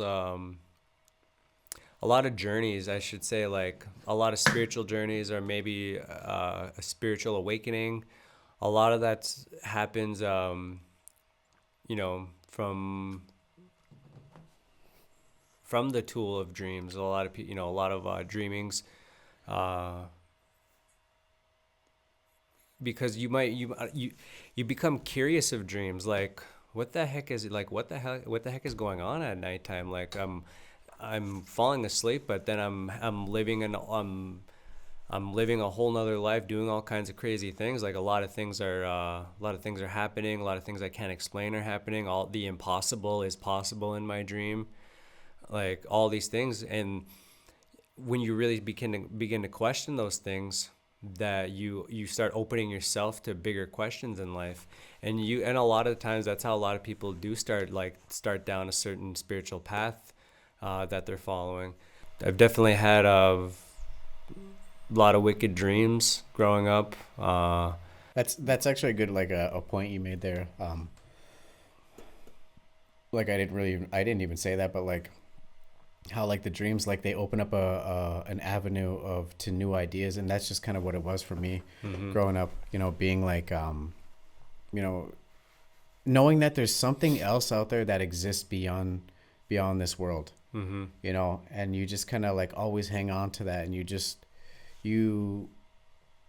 you kind of have an understanding that like this isn't just it. This just can't be it. There has to be more to existing than just waking up every day and just doing the same stuff, the same routine day in and day out, and living in this type of world. You know, like you just have to, you're always questioning it all the time. Mm-hmm.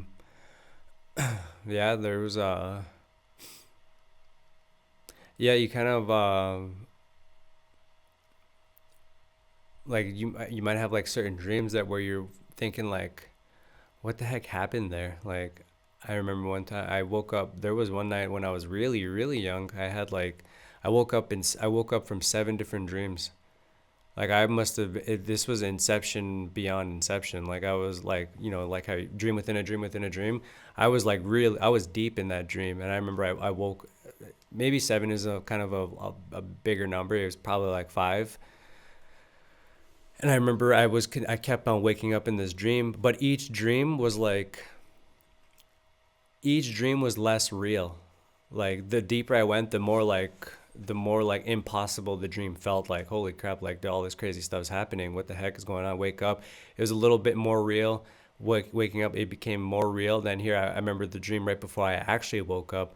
I woke up in a different version of my bedroom at the time, in a different house. And I remember waking up and then like walking to the bathroom and looking at myself in the mirror, and it still felt real. Everything looked different, but in that context of that dream, I didn't catch on that I was still sleeping. um but and then here, it, like I said, it felt real.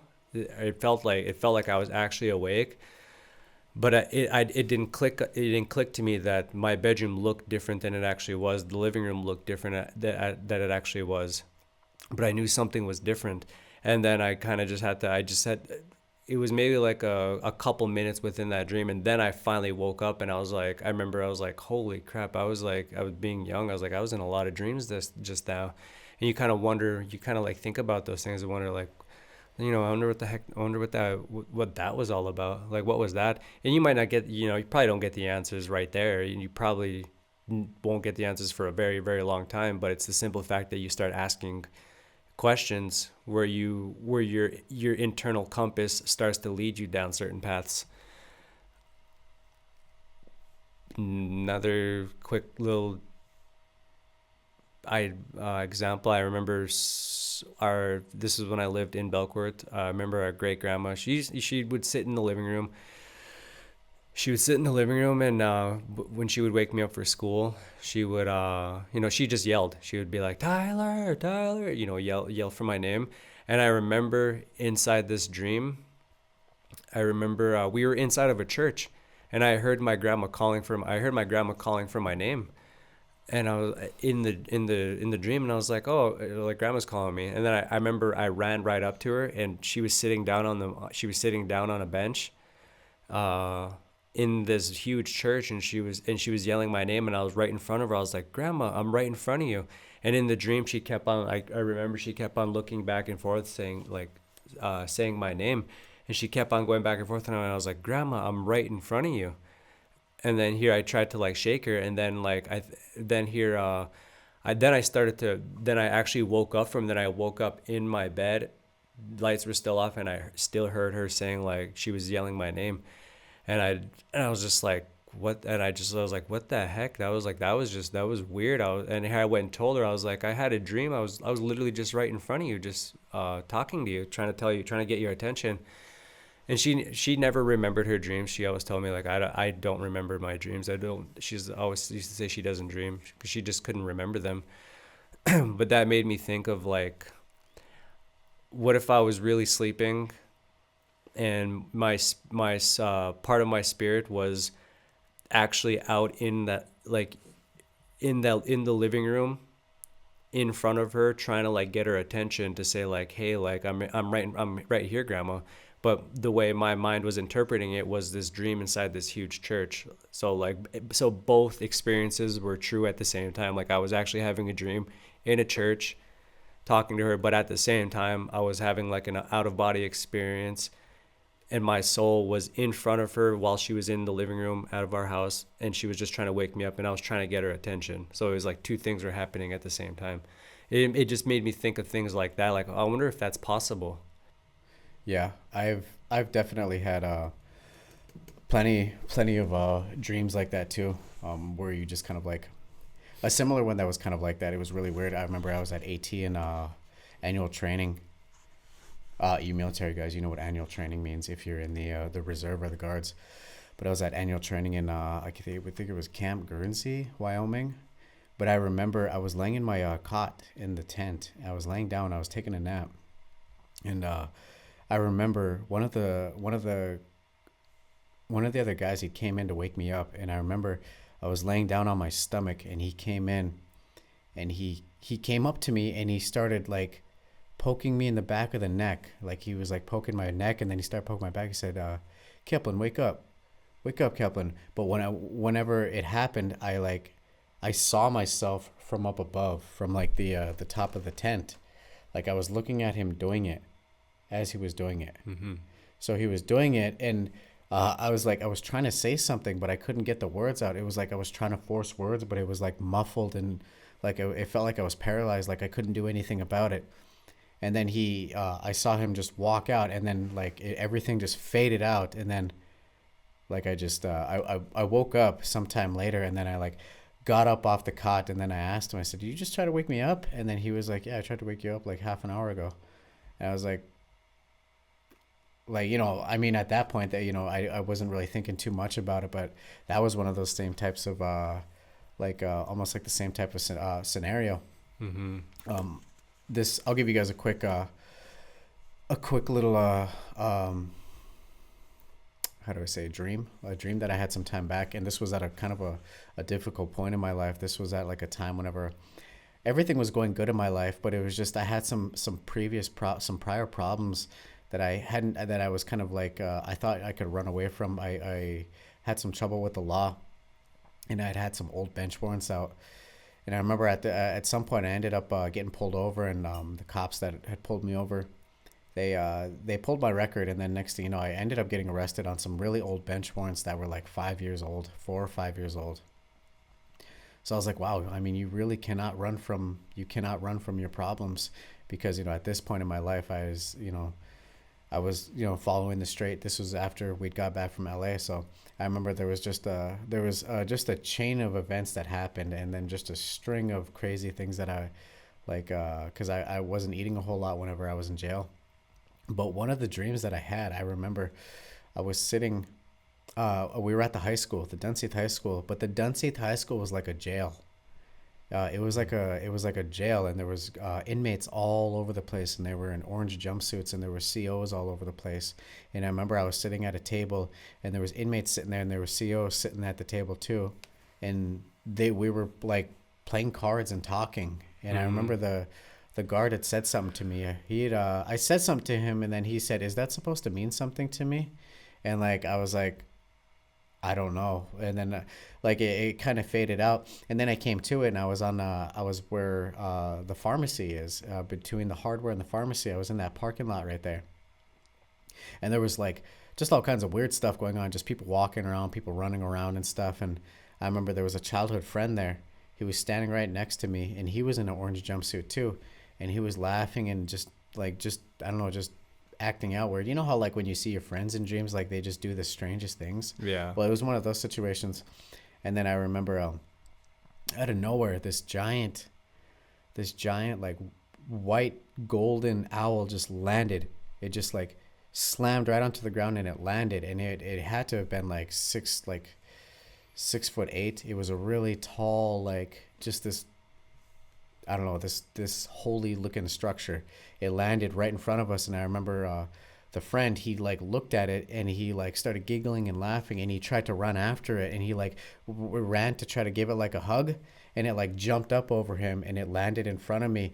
And then like I looked at it and I was like, maybe I'll try to hug it, and I ran up to it, and when I got really close to it, it didn't like grab me or do anything. I just remember running up to it and trying to touch it, and then the next thing you know, I'm face down on the ground, and I'm like I'm on the ground, and it felt like I was being held there. And I remember I turned and I looked up, right up at it, and I saw its face, and it was looking right at me, and it put its face straight down, and as it like got really close to me, it touched. I turned around and I put my head back down, because it was kind of like one of those things where like, oh my god, like. Mm-hmm. Like it wasn't a scared thing. It was more so like when a kid is playing like hide and seek with a parent, you know. Mm-hmm. And like, yeah, I put my head down, and the owl, whatever it was, it stuck its beak on the back of my neck, and it just touched the back of my neck. And when it touched the back of my neck, it was like one of the most like how do I say, like, it was really ticklish. It was like a really like sensitive touch. Like it felt like something, like it was vibrating on my neck, and it was so sensitive. And the touch that I felt, I can't even describe what it felt like.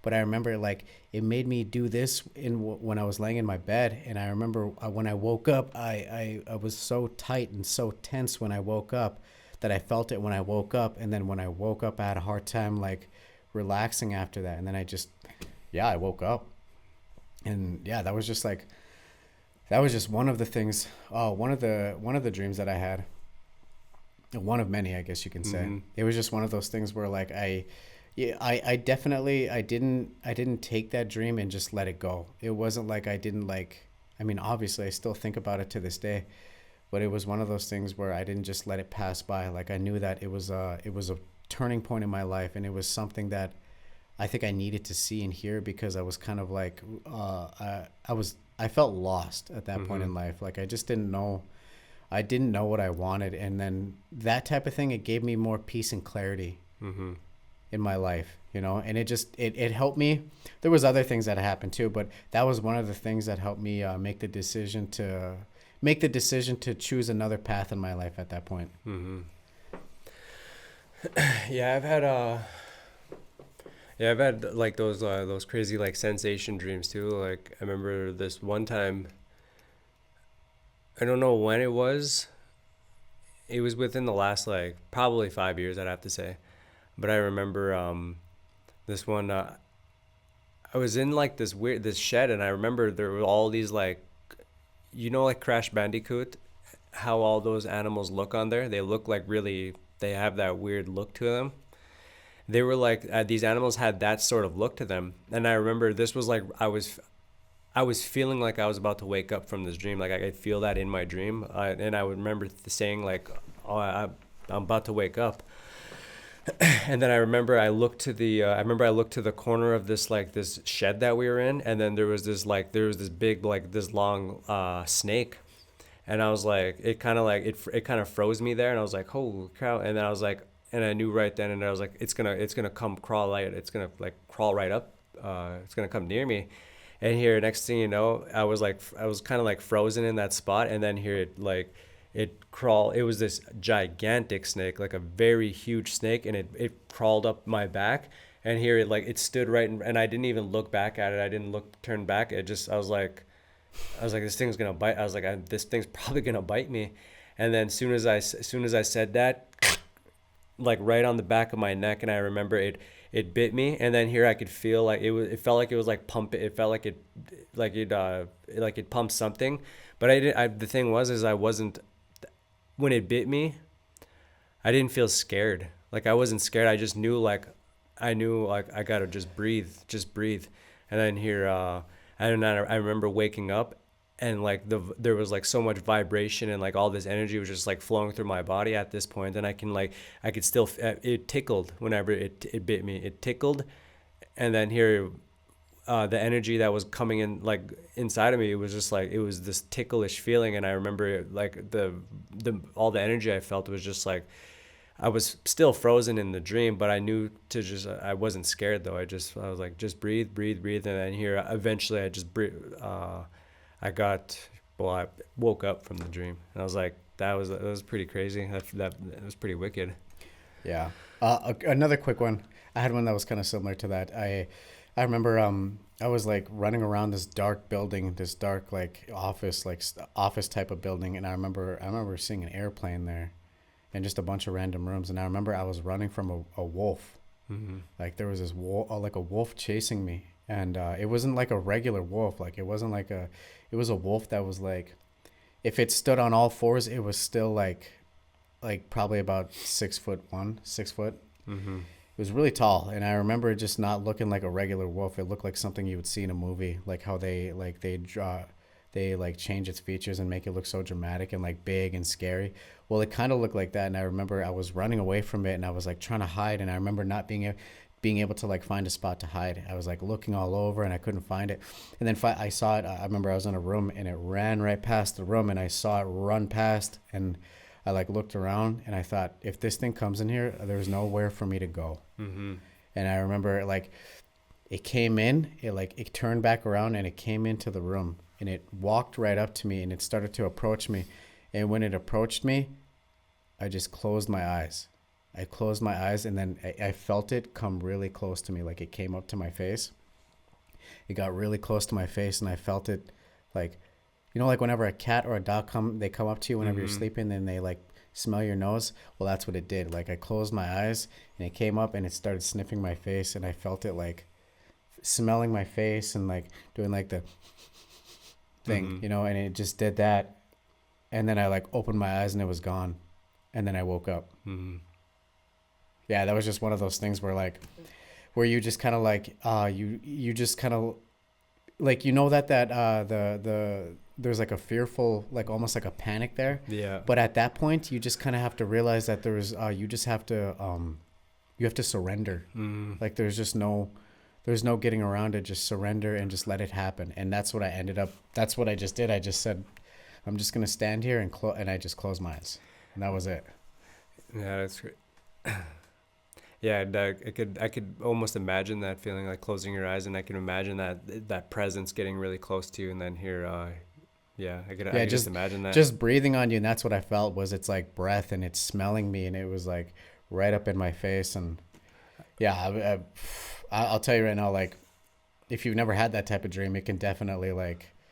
When you wake up from that, like, I mean, it wasn't for me. It wasn't like I woke up and felt like, oh my God, that was a nightmare. It was more so like, after those type of dreams, you almost like you feel like this sense of calm, like yeah, this sense of peace. Like there's like this peace that just comes over your entire, like you could feel it in your heart, and then you feel like this energy in your head, and it just like there's this almost like euphoric calm, like clarity almost. Clarity, yeah, it just comes like through your entire body. Yeah. That's what I felt like when I woke up. Like anytime I have those types of dreams, even if it's like a scary looking animal, it's always like just a peaceful like type of feeling. It's not really like fear or like I don't look at it and think like, oh my God, I almost got eaten by a wolf in my dream. Like I didn't think about it like that. Yeah. One more just very quick dream. I thought of this. I just wanted to say it. It'll be a quick one. I remember that I had this one dream. This was back in 2018 when we were living in 2018 sometime. And I remember if you've ever played Assassin's Creed Origin, there's this one part in like you go out into the desert, and then there's this huge like this there's like monster that comes out of the desert ground, and you got basically have to take it down. Um, so that that kind of made its way into my dream, and I remember I was on this island. I don't know where the island was in my dream, but I was on an island. I remember we were on this beach, and then this that a being that was similar to that just came out of the water. And I remember it was just like it was a beast. It came out of the water, and it just started trying to destroy everything, and everyone was just like, of course there was kind of like a panic that was all around. And I remember just staring at it like, holy cow, like this is happening. And then here I remember being on that island, and then out of nowhere, I don't know what happened. I don't know if a volcano erupted or if something blew it up or it blew up. Something happened to where an explosion happened in my dream. And I remember seeing this explosion coming right at me. And I remember in my dream thinking to myself, just close your eyes, and then just close your eyes and you know, let it happen. But as soon as I saw this explosion coming right at me, and it started to like slow down, and then out of nowhere I heard there was this whisper that just um that just it whispered to me. It just said, don't be afraid. That was all I heard. I was like, it said don't be afraid, and I was like, and I opened my eyes and I just watched it come, and it said it again, don't be afraid. And then here it just got calmer and calmer. And then next thing you know, I saw that explosion just hit me. And then here I remember like everything right after that turned like white. And then I remember like as soon as I got hit by this, I was like kind of floating, and I didn't feel pain. I didn't feel any like burning sensation, but I felt like this almost this evaporating feeling. And I was just floating there. And then here I remember I woke up from that dream, and then I felt like this it felt like a cleanse. Yeah. That's what I felt. So That's definitely that's probably how I would have taken it too. yeah. That's an interesting feeling too. Like in that, like when that feeling, I can almost describe what that feels like too, like an evaporation type of feeling, like in a dream like that. It feels like you have like those pulsing sensations, and you don't feel like a body. You just kind of like you just feel like it kind of gives you an idea of what I guess like what it would feel like to be evaporated, I guess. I don't really know. Yeah, there's things like that where I feel like if like I got killed in a dream one time. Like I told him this dream a while back. I remember he shot me inside the dream with a shotgun, and he hit my neck, and I remember this incredible numbing feeling coming over my entire body, and I just like felt like my whole body went numb, and I fell to the ground just slow, like, and it just tickled, everything just tickled, and I felt myself like dying in the dream, and I woke up. But it makes me think, like, I wonder if like is that like, I wonder if you were to actually get shot like that, could it feel like that rather than incredible pain? Like what if you like, instead of focusing so much on that, like what if you just you got shot and you just get in, of course you gave into the experience, will your body naturally release like an endorphin to where you don't feel it, and then you just then you kind of just slowly fade out into that? It makes me think of things like that. Yeah, kind of like a release of adrenaline, like when people have those adrenaline rushes, they don't feel things, and then like when the adrenaline fades out, like that's when all the crash, like the hard crash, and like the pain comes back. Yeah. It could be like a sense of like a shock, or well, like I said, like what if you like what if like somebody got shot and they like, you know, like they completely gave in, like you said, they surrendered to it. And then would their body release like a natural morphine to where it took away all the pain, and you know, then they can just, you know, they fade out. Yeah. But yeah, you know, then we kind of talk about like, I'm sure everyone's has had like deja vus. You know, I don't really have a whole lot to say about that. Like, kind of have like an idea of what like deja vu could be. Like, maybe you're, you know, if to open to this idea, you kind of have to be open to the idea of like you having a certain blueprint in life, and like maybe your soul, like your experience a deja vu, it's almost like a way of letting yourself know, like, you're pretty much on the right, you're on the right path. Your soul looked into time and it touched this moment, and it's letting you know, like, that you're on the right path. Yeah. If you so the idea of deja vu, in order to like even kind of to be able to kind of handle and grasp that concept of deja vu, you kind of have to be a believer in fate, in destiny. And a lot of people don't like the idea of destiny because they say it like, well, with like fate, they say it, some people don't believe in it because they think that means they don't have control of their own lives. Yeah. And that uh I just don't think that's completely true. I just think that like obviously like there I'm a firm believer in the blueprint. I'm a Mm-hmm. firm believer in, believing that everything that you do in this lifetime is not it's almost in a way it's like premeditated. Mm-hmm. Everything is already laid out and kind of chosen. You're acting it out at this point. Mm-hmm. You're essentially an actor, and you're just doing everything you were already going to do. It's not like you didn't have a choice. You already kind of knew what was going to happen because you saw the blueprint before you came here. Yeah, you have a certain, like your soul has like the whole, like, aim of life, all of life is evolution and growth. Your soul wants to evolve, and it's going to evolve in whatever, it evolves through through life, physical life, experiencing it evolves through experiencing life. And you have a certain intention, certain goals of what your soul wants to accomplish, and you've set out a huge stage play of, like, how are you gonna fulfill that evolution, how are you gonna do that. And we're not saying like blueprint, like your entire life is laid out, like from the moment you're born, and then your first word is going to be this, and then your first thing you're going to eat is this whenever you're able to eat, and this is what's going to happen to you at this age. Like, it's not like that, but you have certain, like, you feel like you have certain intentions, but how that comes across, that's almost like the surprising element of life. You have like a certain blueprint of what you're gonna, like, what you want to do, but the whole idea of, like, where I feel the free will comes in is there's one particular path that your soul, where you're going to get the most out of the most growth out of, but there's there's an infinite amount of other paths that you can take where you can still get that same growth, but there's a particular one that you really, really want to experience. And the path that leads to is the path, like, if you're following your heart, like, if you follow your heart in every single decision in life, or you do at least do your best, you'll live that life according to the original blueprint that you set out for yourself with your destiny. Like, you fulfill your original blueprint for your destiny that you were able to set out between,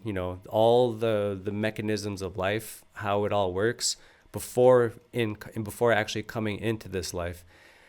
And now, of course, free will, like, you don't have to listen to your heart. There's a plenty of people that go through life never listening to their heart. They make pure logical decisions, or they ignore their heart, and then here they go off and do other things. And maybe you go this way instead of the straight line. You go that way instead, and then you live life according to that. You just live a different blueprint that was laid out, but in some way you still accomplish a little bit of what you came to accomplish. Yeah, I think in the end it kind of just matters if you're listening to your intuition and if you're listening to your heart. Mm-hmm. At the end of it all, like, if you're happy, then if you feel that sense of happiness, and if you feel if it feels like the right thing to do, then chances are you're probably following the path that you know. Mm-hmm. You'll get the highest possible outcome Yeah. out of life if following your heart is essentially like what kind of, and you become your best version of yourself, the best version of yourself. You become your higher self in physical form. Yeah. So I think deja vu, I think our point of our perspective on it is just kind of like, it's the future version of you reaching back on a certain point in time, touching that moment, and just saying, "You're right where you need to be," because we've all had deja vu. Like there's plenty of times where I have deja vu, and it happens for like 10 seconds straight, and then I'll look back and forth. I'll look back and forth, and then I'll realize that like this is exactly what I saw happen before. But then, for me, I take that as a sign, as like I'm right where I need to be, and this is the path. This is the path that I'm supposed to be on right now. You know, so that's, I mean, with deja vu, that's what I have on that. Don't really have too much, just because it's like I said, all these things we don't come from a place of being sure. This is just what we know. It's been true to our experience and how we've experienced life up to this point. This is just how, you know, it's been true for us. I'm sure there's plenty of other people out there who have they have a whole different idea of what deja vu is, and you know, that's fine. Yeah, I mean, you're free to believe. You're free to believe whatever it is you want to believe. Like, it doesn't matter at the end of the day. We're just telling you what our experiences are and what we believe in. You know. Yeah. That kind of you know, we talked a little bit about out of body experiences. Yeah, I mean, I think the first time I actually ever had an out of body experience where I actually felt like I was actually leaving my body, like I believe we all have out of body experiences every night we go to sleep. I believe our souls are leaving our physical bodies, because your soul it wants to experience that freedom of no Weightless. The weightless, no, like nothing holding it back like a physical body does. So I feel like whether you remember it or not, you have it. But there are certain moments in life where you want to remember that feeling. You want to remember what it feels like to feel that weightless, and then you're granted that experience. And by having an out of body experience, my out of body experiences always came from in the form of I was already dreaming. And in the dream, maybe I get the prompt, or I get the feeling I'm gonna run off this building and I'm gonna jump, or I get the feeling I should just jump, and then I jump and I start floating, and I'm floating in my dream, and I'm like, then I get the idea. I'm like, I'm having an out of body experience. The typical out of body experience for a lot of people, maybe they're laying in bed, and then here they're laying in bed, and then they make it happen. Like if you're familiar with Robert Monroe, his work, that's kind of how it happened for him. It happened spontaneously, but then it could be to where you can control it, to where he's like you're laying down and you make it happen, and you leave your physical body, and then you're in this room, right? You're in the room you're in, you're looking down at yourself, and then here you go float around somewhere. For me, it never really was like that. Maybe one time, but for the most part, it happens when I'm already dreaming. And I'm like, I'll jump up in a dream, and I feel that weightlessness, and I'm like, now I'm gonna go fly, and then I'll just go fly something. Like that's kind of how my out of body experiences happen. But yeah, I can go in a bunch of different examples of like out of body experiences like that. But that's like generally how they've been for me. The only one I'll say right now, that, and then I'll let Taylor talk right about his experiences. For me, the first time where I was consciously aware of it, to where I was like, this is an out of body experience. I remember I was out. We were living. This is when the trailer park was still a thing, and I remember I was visiting home. Yeah, and then I remember inside the dream there was like this like windmill that was, or this giant fan that just was on the ground for some reason, and it was spinning really fast. And I remember I ran up to it. I was outside of our trailer, and I remember I ran up to it and I jumped. And then here I remember everything just slowed down completely. And then here I felt myself become super, like I was weightless and I was just floating there. And then here and then next thing you know, like I kind of floated to where the middle room was, and I looked down at myself, and I remember the color, everything was so vivid. And I remember I looked down at myself, and I was sleeping on my stomach. And then here I was just floating there, and then everything kind of faded, and I woke up from that, and I was like, I knew right then and there, like I just had an out of body experience. That was probably the only time where I've actually like seen my physical body like that. Everything, like I said, every other out of body experience I've ever had, I was already dreaming and I just happened to do something that enacted it. Yeah. And it's usually when I'm close to waking up. It's usually at that point where I know, like, if I jump and I'm like floating, I'm like, okay, I'm pretty consciously aware of it. I'm like, I'm probably going to wake up here pretty soon. So let me just go fly around as much as I can before I get too excited and actually wake up. Yeah. I think for me, it's not really like I don't really know how to describe it. It's not really becoming like conscious of it. It's just kind of like whenever I'm doing it, like whenever I have a lot of dreams of flying and stuff like that. And when I come to it and I'm flying, I don't really, or if I'm on the ground and then I just take off running and then I jump and then I just start flying in my dream, I don't really think about it as like, oh, like I'm out of my body right now and I'm doing something, like I'm flying. I just kind of just let it happen and just let it go and just let it enjoy the feeling of the freedom, like without being held back by gravity. Because I mean, obviously this world is dictated by gravity. And and when you have that sense and that feeling of being completely weightless, it alleviates I think stress even in your daily life, because like there's times where that would happen to me and I would wake up the next day. And I would just feel like a sense of almost like we said a little bit ago, like clarity, like a peace. But it would be like a stressful week, and then I have a dream like that, and then like it's like I don't feel that stress anymore. It just feels like that tension was the stress and the tension was completely released. And I feel like that that's just part of my life and part of my being.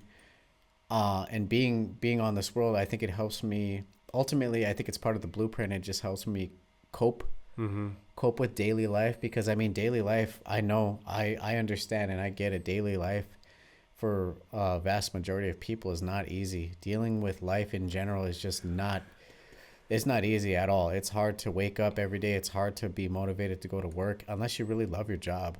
But it's hard to just do anything in almost every single day that brings you even just the tiniest bit of stress and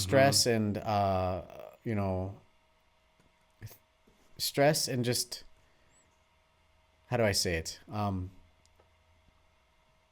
Uncertainty. Like you deal with a certain amount, a level of uncertainty, and a lot of people, which I understand, I get it, but like living with uncertainty can be fun depending on how your living situation and how things are going in your life. But like if you're just living from a place of pure uncertainty and stress all the time, it's going to eventually wear on your spirit. I feel like it attacks you from the inside out. And usually it manifests in some type of sickness, or it manifests in some type of a coping mechanism, whether you're overeating or whether you start to pick up a new habit. Like if you just have a hard time dealing with life, you'll usually pick up something to escape reality, because reality just no longer becomes desirable. You just want to find a certain escape route to not have to deal with things. But luckily, I haven't necessarily, that's not the path that I've been on, or really ever been on, except for when we were younger, just experiencing life and just kind of doing our own thing, Yeah. I'd say, I'm not, there's a lot of like people, especially in like certain communities or spiritual communities, like they really, really, really like, either they're very skilled at out of body experiences, or they so badly want to have one. Yeah, I've never been like I said, there have been times where like I tried to make it happen and I would lay down in bed and I would just feel all the crazy vibrations, all the symptoms of having an out of body experience, but then I would always just fall asleep with it. I think I don't really have that skill to where I can consciously do it, because knowing me, I would probably try to spend more time trying to leave my body and trying to go explore all the other realms, the unseen realms, when rather than dealing going outside rather than going in, because I would probably spend more time trying to like do all these other things rather than spend time in this body, actually be here and be Tyler, be this human being, and live this life. Because I probably wouldn't focus as much as like on inner struggles that's actually going on inside. So there's a lot of if you're not a skilled out of body, if you're not skilled at it and it's not happening for you, there's a reason for that. Focus on what's happening inside of yourself and focus on this life, because a lot of people, they want to, that's like that is a symptom of living life here, especially if you're on the spiritual path. There's a yearning to just leave. For some people, actually a lot of people, there's like this yearning. They don't want to be here anymore. They want to go. They get this sense that home is somewhere else, maybe on another planet, or they're so done with life here. They just want to get out of here, and they want to, they want to escape for a little while. They want to go do this or that. If it's not happening for you, there is a reason for that. You need to focus on, you're here for a reason. You're the person you are for a reason. You need to focus on that and focus, and rather than going all outside out there, you need to turn that focus inward and really focus on what's happening inside of you. So if you can't make it happen for yourself out of body experience, don't trip about it. Like focus on what's happening in you and focus on your current life. Focus on what's in front of you right now. Yeah, focus on the internal rather than escaping to the external. Yeah, is what he's exactly. saying. Pretty much like you gotta, if this is the type of lifestyle you want to take, where you more so want answers and you want to understand what your life purpose is and stuff, you have to be willing to look within. And most people do not want to look within. Yeah, they would much rather live their life elsewhere, or they want to live their life through someone else. Or they think like there's a common thing where like your guides, if you believe in that stuff, your spirit guides, they're accompanying you their entire life. They want to, or they think if they leave their body and they talk to this other being that's outside, that all the answers are just gonna be given to them, and they're gonna be able to, you tell me what to do, tell me what do I need to be doing with my life. In reality, that's not how it works. That's not how you'll always receive guidance and advice, of course, but no one's ever going to really give you the answers, because only you can come up with the answers that you're looking for. Really, you can receive signposts, hey, maybe go this way. But all answers really lead to what's inside.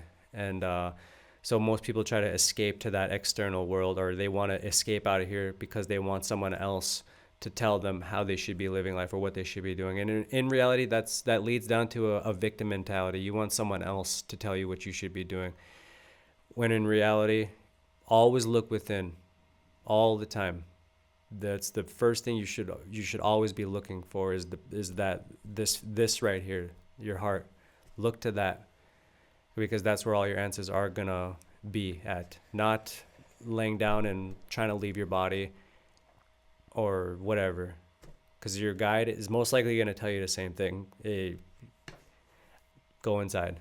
Yeah. Go within. Quick story here. Won't even be long.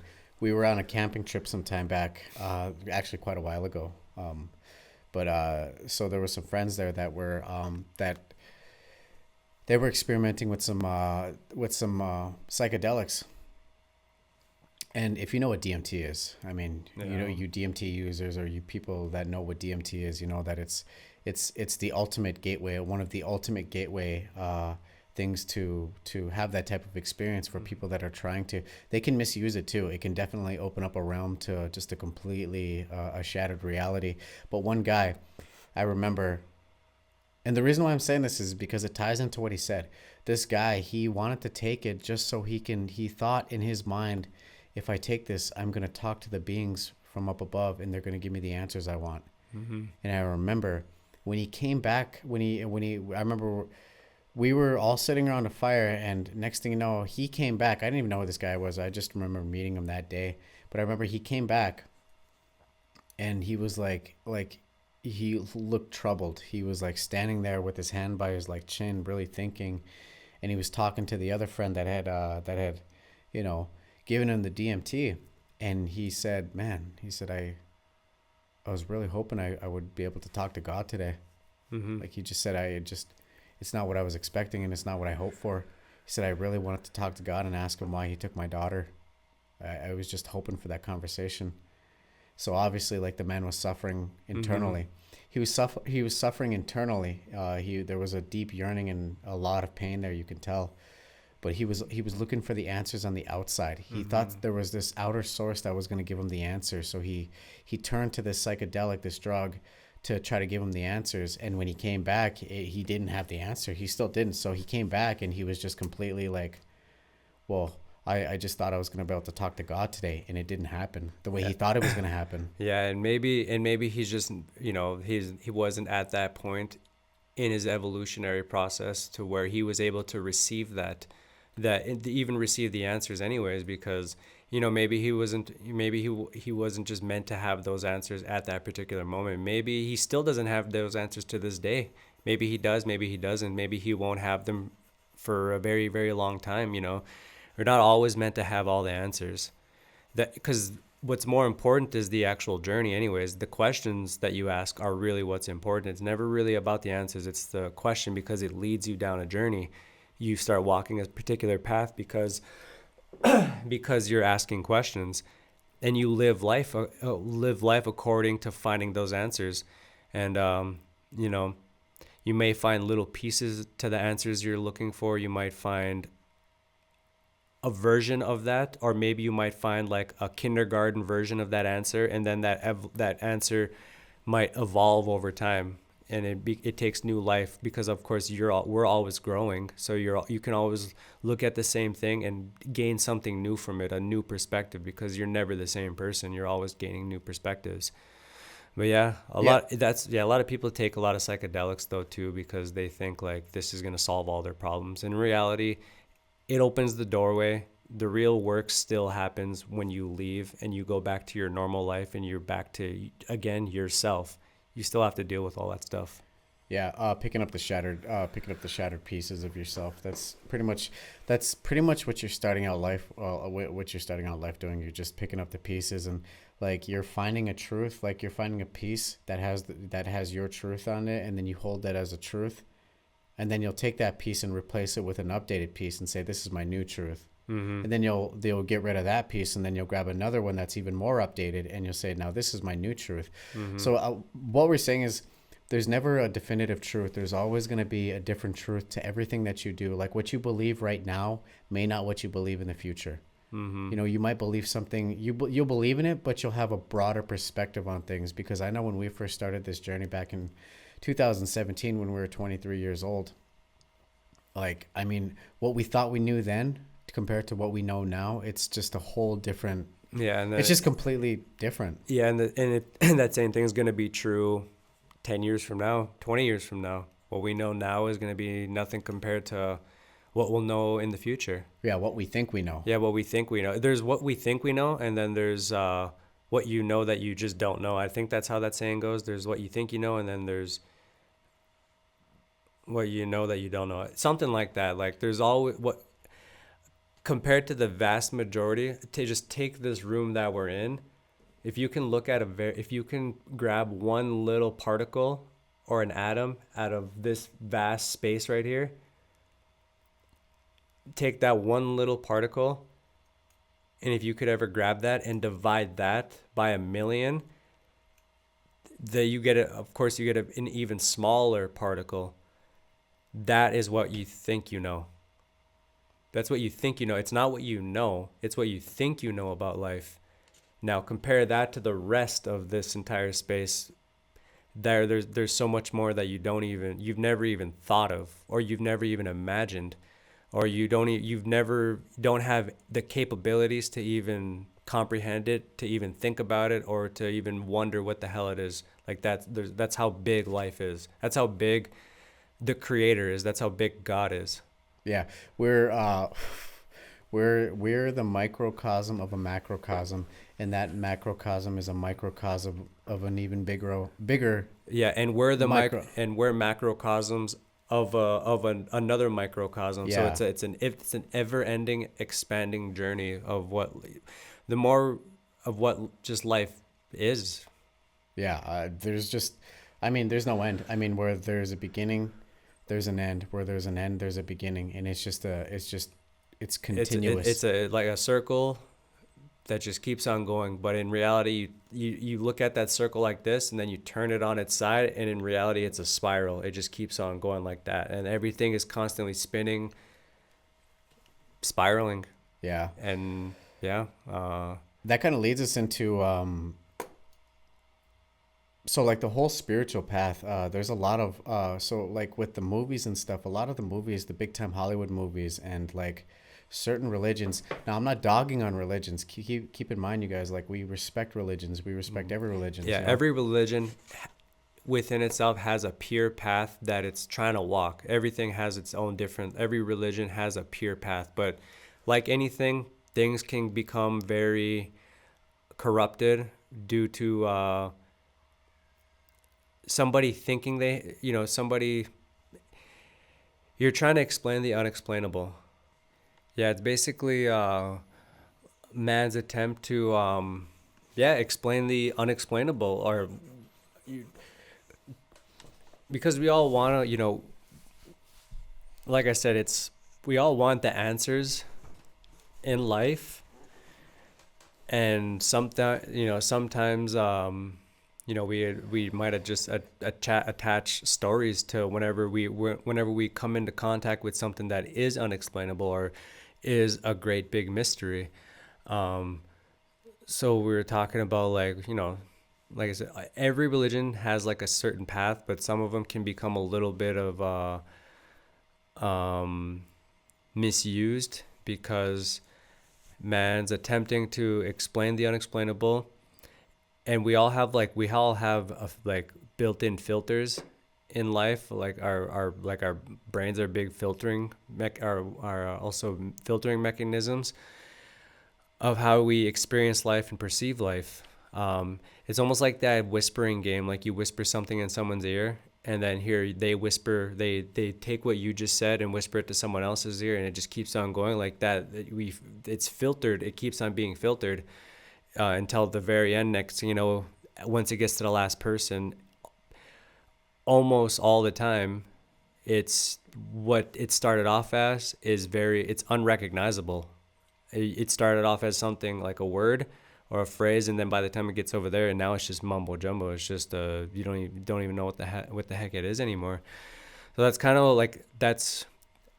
of what that is. And then of course, if you're being really honest, there are a lot of religions, organized religions, are kind of used for power and control. If you're being really honest.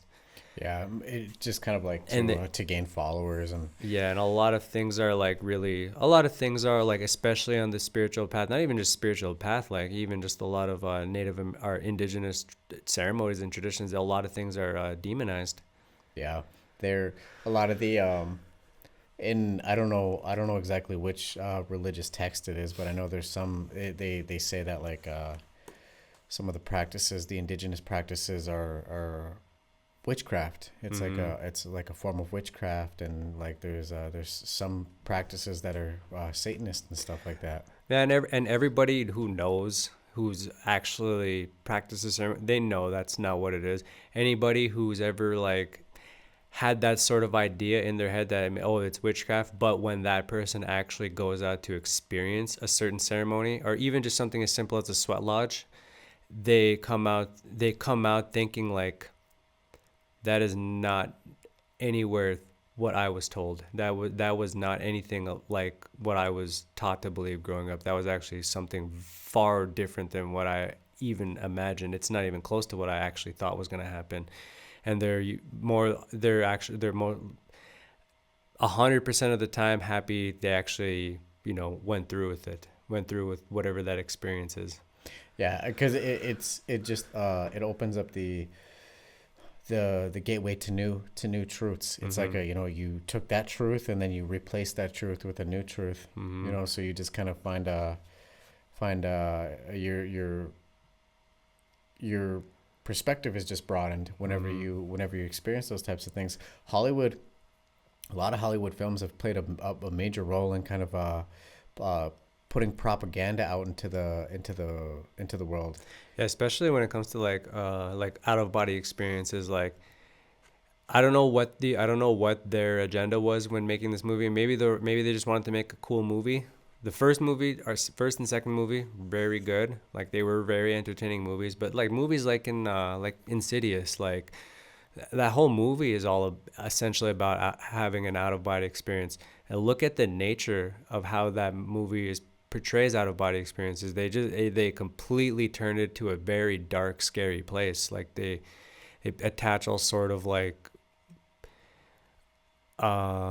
something's gonna come try to take a hold of your body, or if you go too far away from your body, you'll get lost in the whatever the hell they call it on there, the I don't know, like the dark realm or something. I don't something know. like that. It's Yeah, something I haven't seen the movie in a long time. very entertaining movie, but like I said, it's like introducing that idea into the mass consciousness that like, yeah, out of body experience. Out of body experiences, like this is a danger that can happen. Like I said, I don't know what their intentions were, whoever came up with the idea of that movie, why they pushed that movie in that direction. Of course it's a scary movie, so of course they're going to try to make things scary, but they happen to just choose that particular one. And then but it introduces something into your mind, and some people might take that as a programming, and maybe that person was experiencing out of body experiences themselves, or maybe they were thinking about wanting to experience their spirit in a certain way. And then next thing you know, they see something like that and they're like, oh, do not want to do that, because what if that happens? What if that's something like that happens to me? And then here they just completely shelve it, and then they deny that part of themselves. They deny that spirit in themselves. And then that spirit still wants to be expressed. You still want to experience that, so you become conflicted within, and then shit happens like depression and so. Well, you start to kind of play. You start to play into the idea. So if you're what makes all of it worse is somebody who's very religious and believes in the devil and stuff. Mm-hmm. And then if they were to ever like have that type of out of body experience, well, they just watched the movie and now they have that pre-programming instilled in their mind. Well, then what if they're like, they start to have this experience, and then I think that's probably where the sleep paralysis demon kind of comes into place. Mm-hmm. Like a lot of people say like, oh yeah, like I have there's like a demon that's like sitting on my chest and stuff. That could have stemmed back from that idea, because that could have I could be 100% wrong. There's going to be people out there that say, no, it's always been a thing, but I don't know. That could be where that idea comes from. I've never experienced that, like where it's been like one of those things where there's like a monster at the end of my bed and I'm stuck there and I can't move, and it's just sitting there watching me. Well, if you really think about it, that and Insidious kind of are like, they're on the same type of path. It's like this, it could be built from that too. Yeah, it's like this demonic creature like watching you and like ultimately like feeding off your energy. Yeah, I felt like fear from like having sleep paralysis, but I've never experienced anything like crazy like that. I've just felt like holy crap, I can't move, and I'm feeling all this energy and this vibrations, but I'm not like, it's not like it's kind of like that sort of fear. I don't like see anything like crazy like that. Yeah, but so those movies, like there's a chain of movies that played a lot of propaganda, even just into extraterrestrials and stuff. But that'll be a whole nother topic itself in a different episode. But like modern day movies have done a really great job at opening the minds of the collective, because like movies like Doctor Strange, like how like they show you like astral projecting and stuff like that. Yeah. I think that has definitely 100% helped people cope with that and open up their minds to new ideas, because when movies like that started to come out, it felt like there was like a shift happening. Yeah, a shift happening in people's minds and in the hearts of the people, and it feels like a lot more people are more open to the idea of those types of things. Like it's like they took back, like we're taking back the idea of astral projection, out of body experiences. We're taking it back and rewriting it to not be not this demonic thing, but rewriting it to what it actually is. Yeah, it was like a lot of modern day movies. They've used that concept in their movies now, and I think that's just played a role into giving people a different type of understanding of what the true potentials and what it could actually mean. Because if you really think about it, ideas for movies come from somewhere. Those ideas, those thoughts are coming from somewhere. They could be like an old memory of something, or it can just be an ancient memory. Something deep within the just humanity as a whole, mass consciousness. Like, we don't have to go into it, but ideas of like Atlantis. Where the heck did the idea of Atlantis even come from? Like, that has to be just a very, very, very, very ancient memory that's just within our mass consciousness that the creative minds are able to tap into. Yeah. And just they're able to tap into, and they brought that into the motion because, like I said, it didn't just come out of nowhere. Yeah. And like or even aliens, like when the whole like 1940, like where did like like I said, this is another thing we don't have to really talk about right now. It's a different thing, but like where like the whole Roswell, like it seemed like aliens got introduced to mainstream audience during Roswell. But if you look back into any time, like there's evidence that they've kind of always visited here. They just haven't done so in a long time. But like the idea of like the original idea of what an alien looked like at one point was, a little gray man with eyes. You tell me that somebody just thought of that out of nowhere, just made that up? It's very possible, but it came from that specific race of aliens came from some sort of experience that actually happened, that had to have happened. Yeah. But yeah. Yeah, Hollywood, there's a lot of movies that, they put certain propagandas for the kind of the worst and then better propagandas, I suppose. Yeah, I think it's more so. It's probably. I mean, most people won't think about it, but a lot of times, it's a lot of movies and a lot of things that happen in our political system. They're used to keep you locked into a system, to keep you locked, to keep your attention. I was running at the gym the other day, and this always pops up on the news. So the news is always on the TVs at the gym, and it said, I won't say the news outlet, but it said this news outlet, and then it said tune in.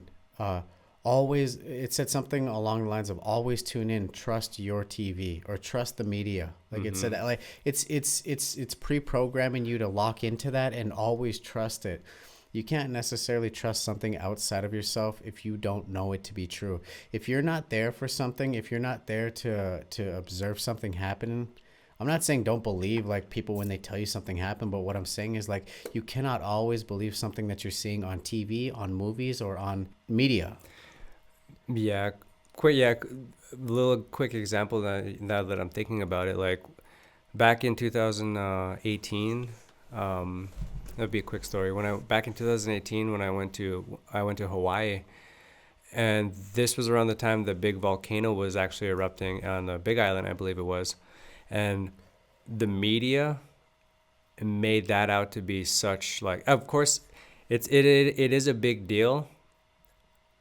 But you'll find out a little bit into the story of why it wasn't as big as the media portrayed it to be, because of course homes did get destroyed, but the media really like put it up there like this is a huge disaster.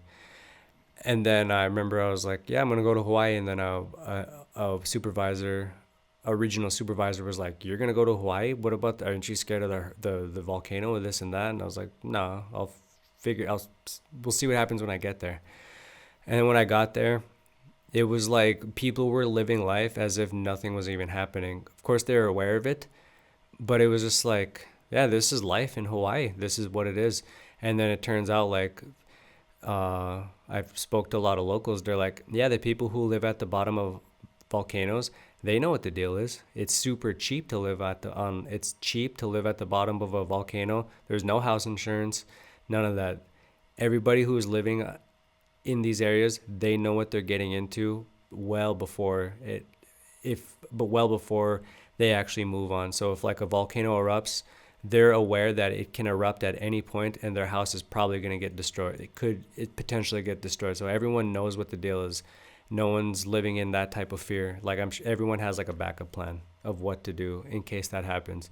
So it's never what the, so that just kind of ties into, it's never usually what like, so whatever media outlet is portraying it out to be. Of course, you could always, give your condolences, you send your prayers out there, but things aren't always as they appear. Yeah, you you have to just find you have to find your own Reserve your judgment reserve your judgment or opinion until you actually go out and experience what that is, whatever it is being shown to you. Reserve that opinion, reserve that judgment until you actually go to wherever it is or meet whatever that person is. Whatever, if they're showing somebody and saying you should hate this person, don't listen to this person because they're a jackass or because they're this person's stupid, they don't know what they're talking about.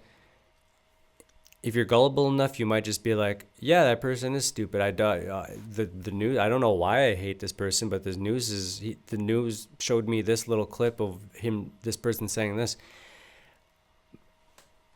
Go out and actually meet that person.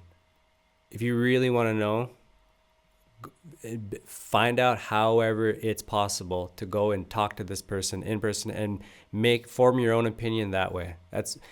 Then you can have a true opinion, not just the opinion from other people. Go out and actually experience a person or a place for yourself, and you can form an actual true opinion that's based off of your firsthand experience. Yeah. And in doing so, you end up shorting yourself in experience, in life experience, and that's just it's a silly way to live, to just be told what's out there. Like, don't go out there, it's really scary out there. And then you're like, I won't go out there because it's really scary out there. Then you turn around and tell your kids, don't go out there because it's really scary out there. That's like the kid show, or the kid movie. Moana, yeah. Yeah. Moana is a great example, and it's a great movie too. Like, the chief, he does not want anybody to venture beyond the reef because he lost a friend who'd ventured beyond the reef when they went together, and he felt a sense of guilt. And he just held on to that, and he just never wanted his people to go beyond the reef to experience something different because he thought that was his safety net. But in doing so, the land was slowly rotting away because there was an evil out there. You know, the heart was taken, and there was just an evil, and the evil was spreading across all the lands and stuff. And Moana knew she was, and the grandmother even knew, and Moana knew, like, I have to do this. I can't my dad, the island, they all fear this story, but I have to go out and venture out and do that. Imagine if this was actually a real thing, and imagine if Moana never did. She actually listened. She would live with that conflict within herself to I know I have to travel beyond what's beyond that horizon, beyond that ocean line. I have to see what's out there. But it's scary, but everyone around me is telling me I don't do it. And then, like, imagine if she never did. She's going to probably become depressed. And, well, then eventually all the people are gonna people are gonna get sick, and everyone's gonna die, and everyone's gonna starve. That's kind of what's and then, like I said, that ties into what we were saying earlier. Like, of course it's a cartoon, the writers can write a perfect story, but like that's a good example of somebody following their intuition, following their heart. And you can choose not to follow your heart. Of course you can. And but when there's something you have to do, but you're not doing it, it's gonna grow.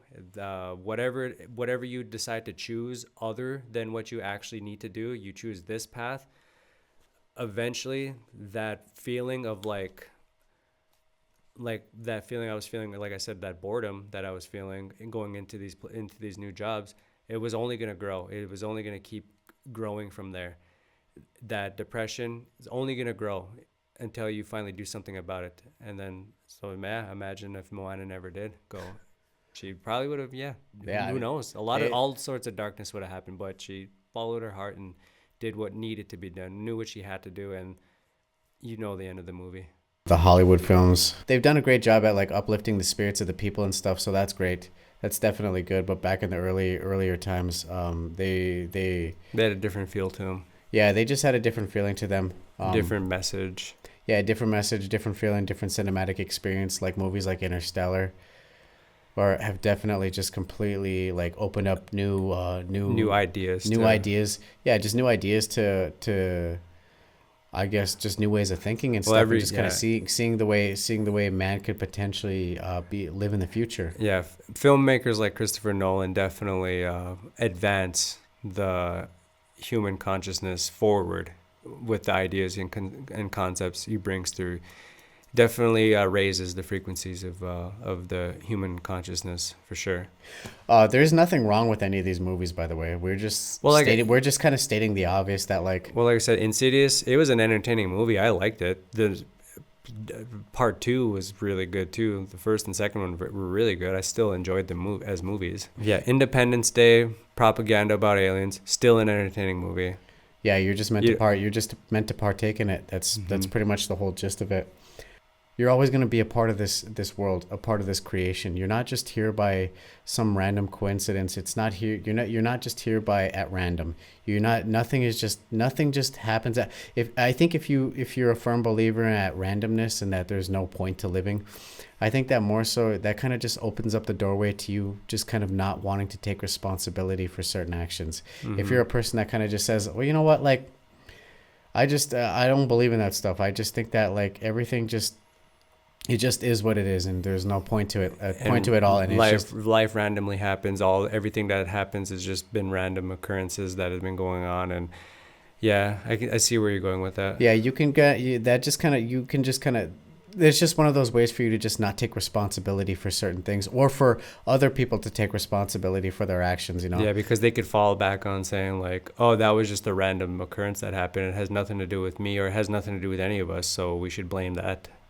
Yeah, there's a clear connection between everybody, and you can't see the connection, but I mean, it's as clear as walking outside, looking at a tree, and seeing that a tree and a human being have to coexist together, and the how we're connected together is, you know, we're breathing in oxygen, and then we're breathing out the oxygen, right, and then we're releasing carbon dioxide, and then in return those trees are breathing in that carbon dioxide.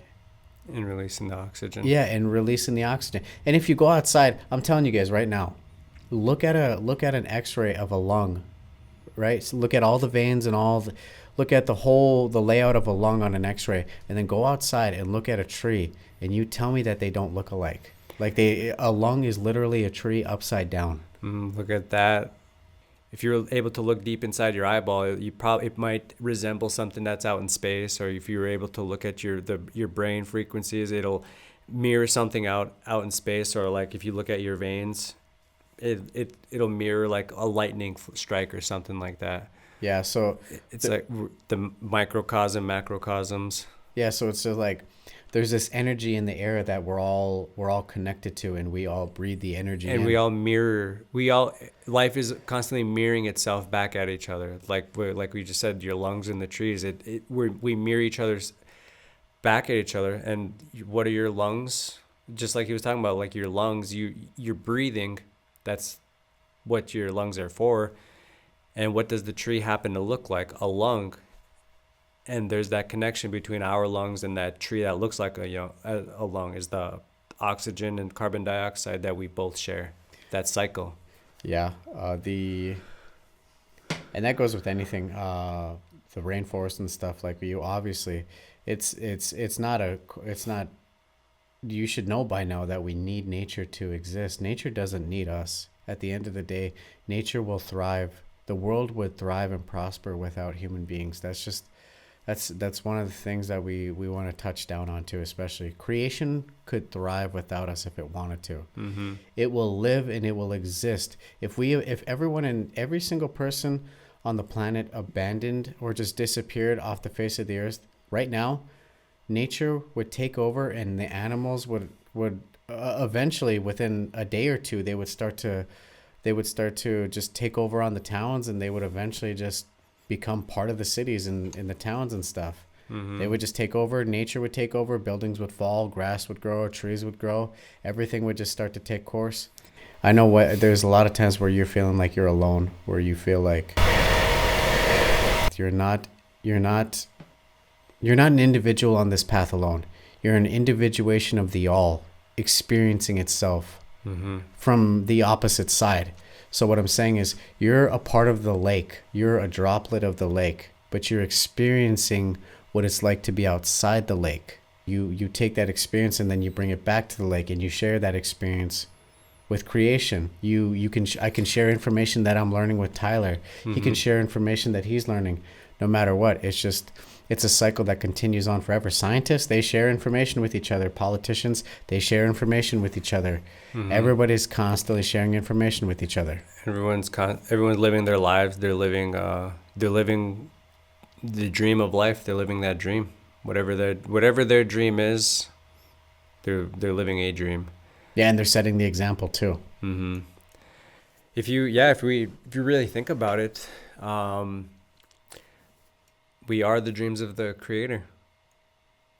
Like every single one of us, like not just us as human beings, but everything that's possibly living, which is all of life. You know, all of life is alive. On some level, it's alive.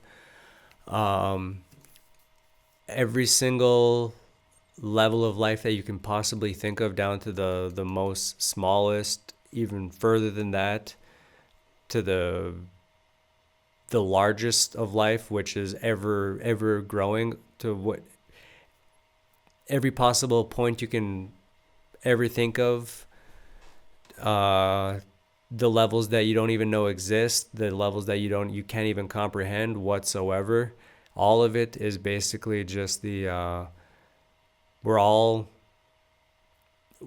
one big gigantic dream that the Creator is having and just continues to have. Yeah. Yeah, that's a pretty broad way to put it.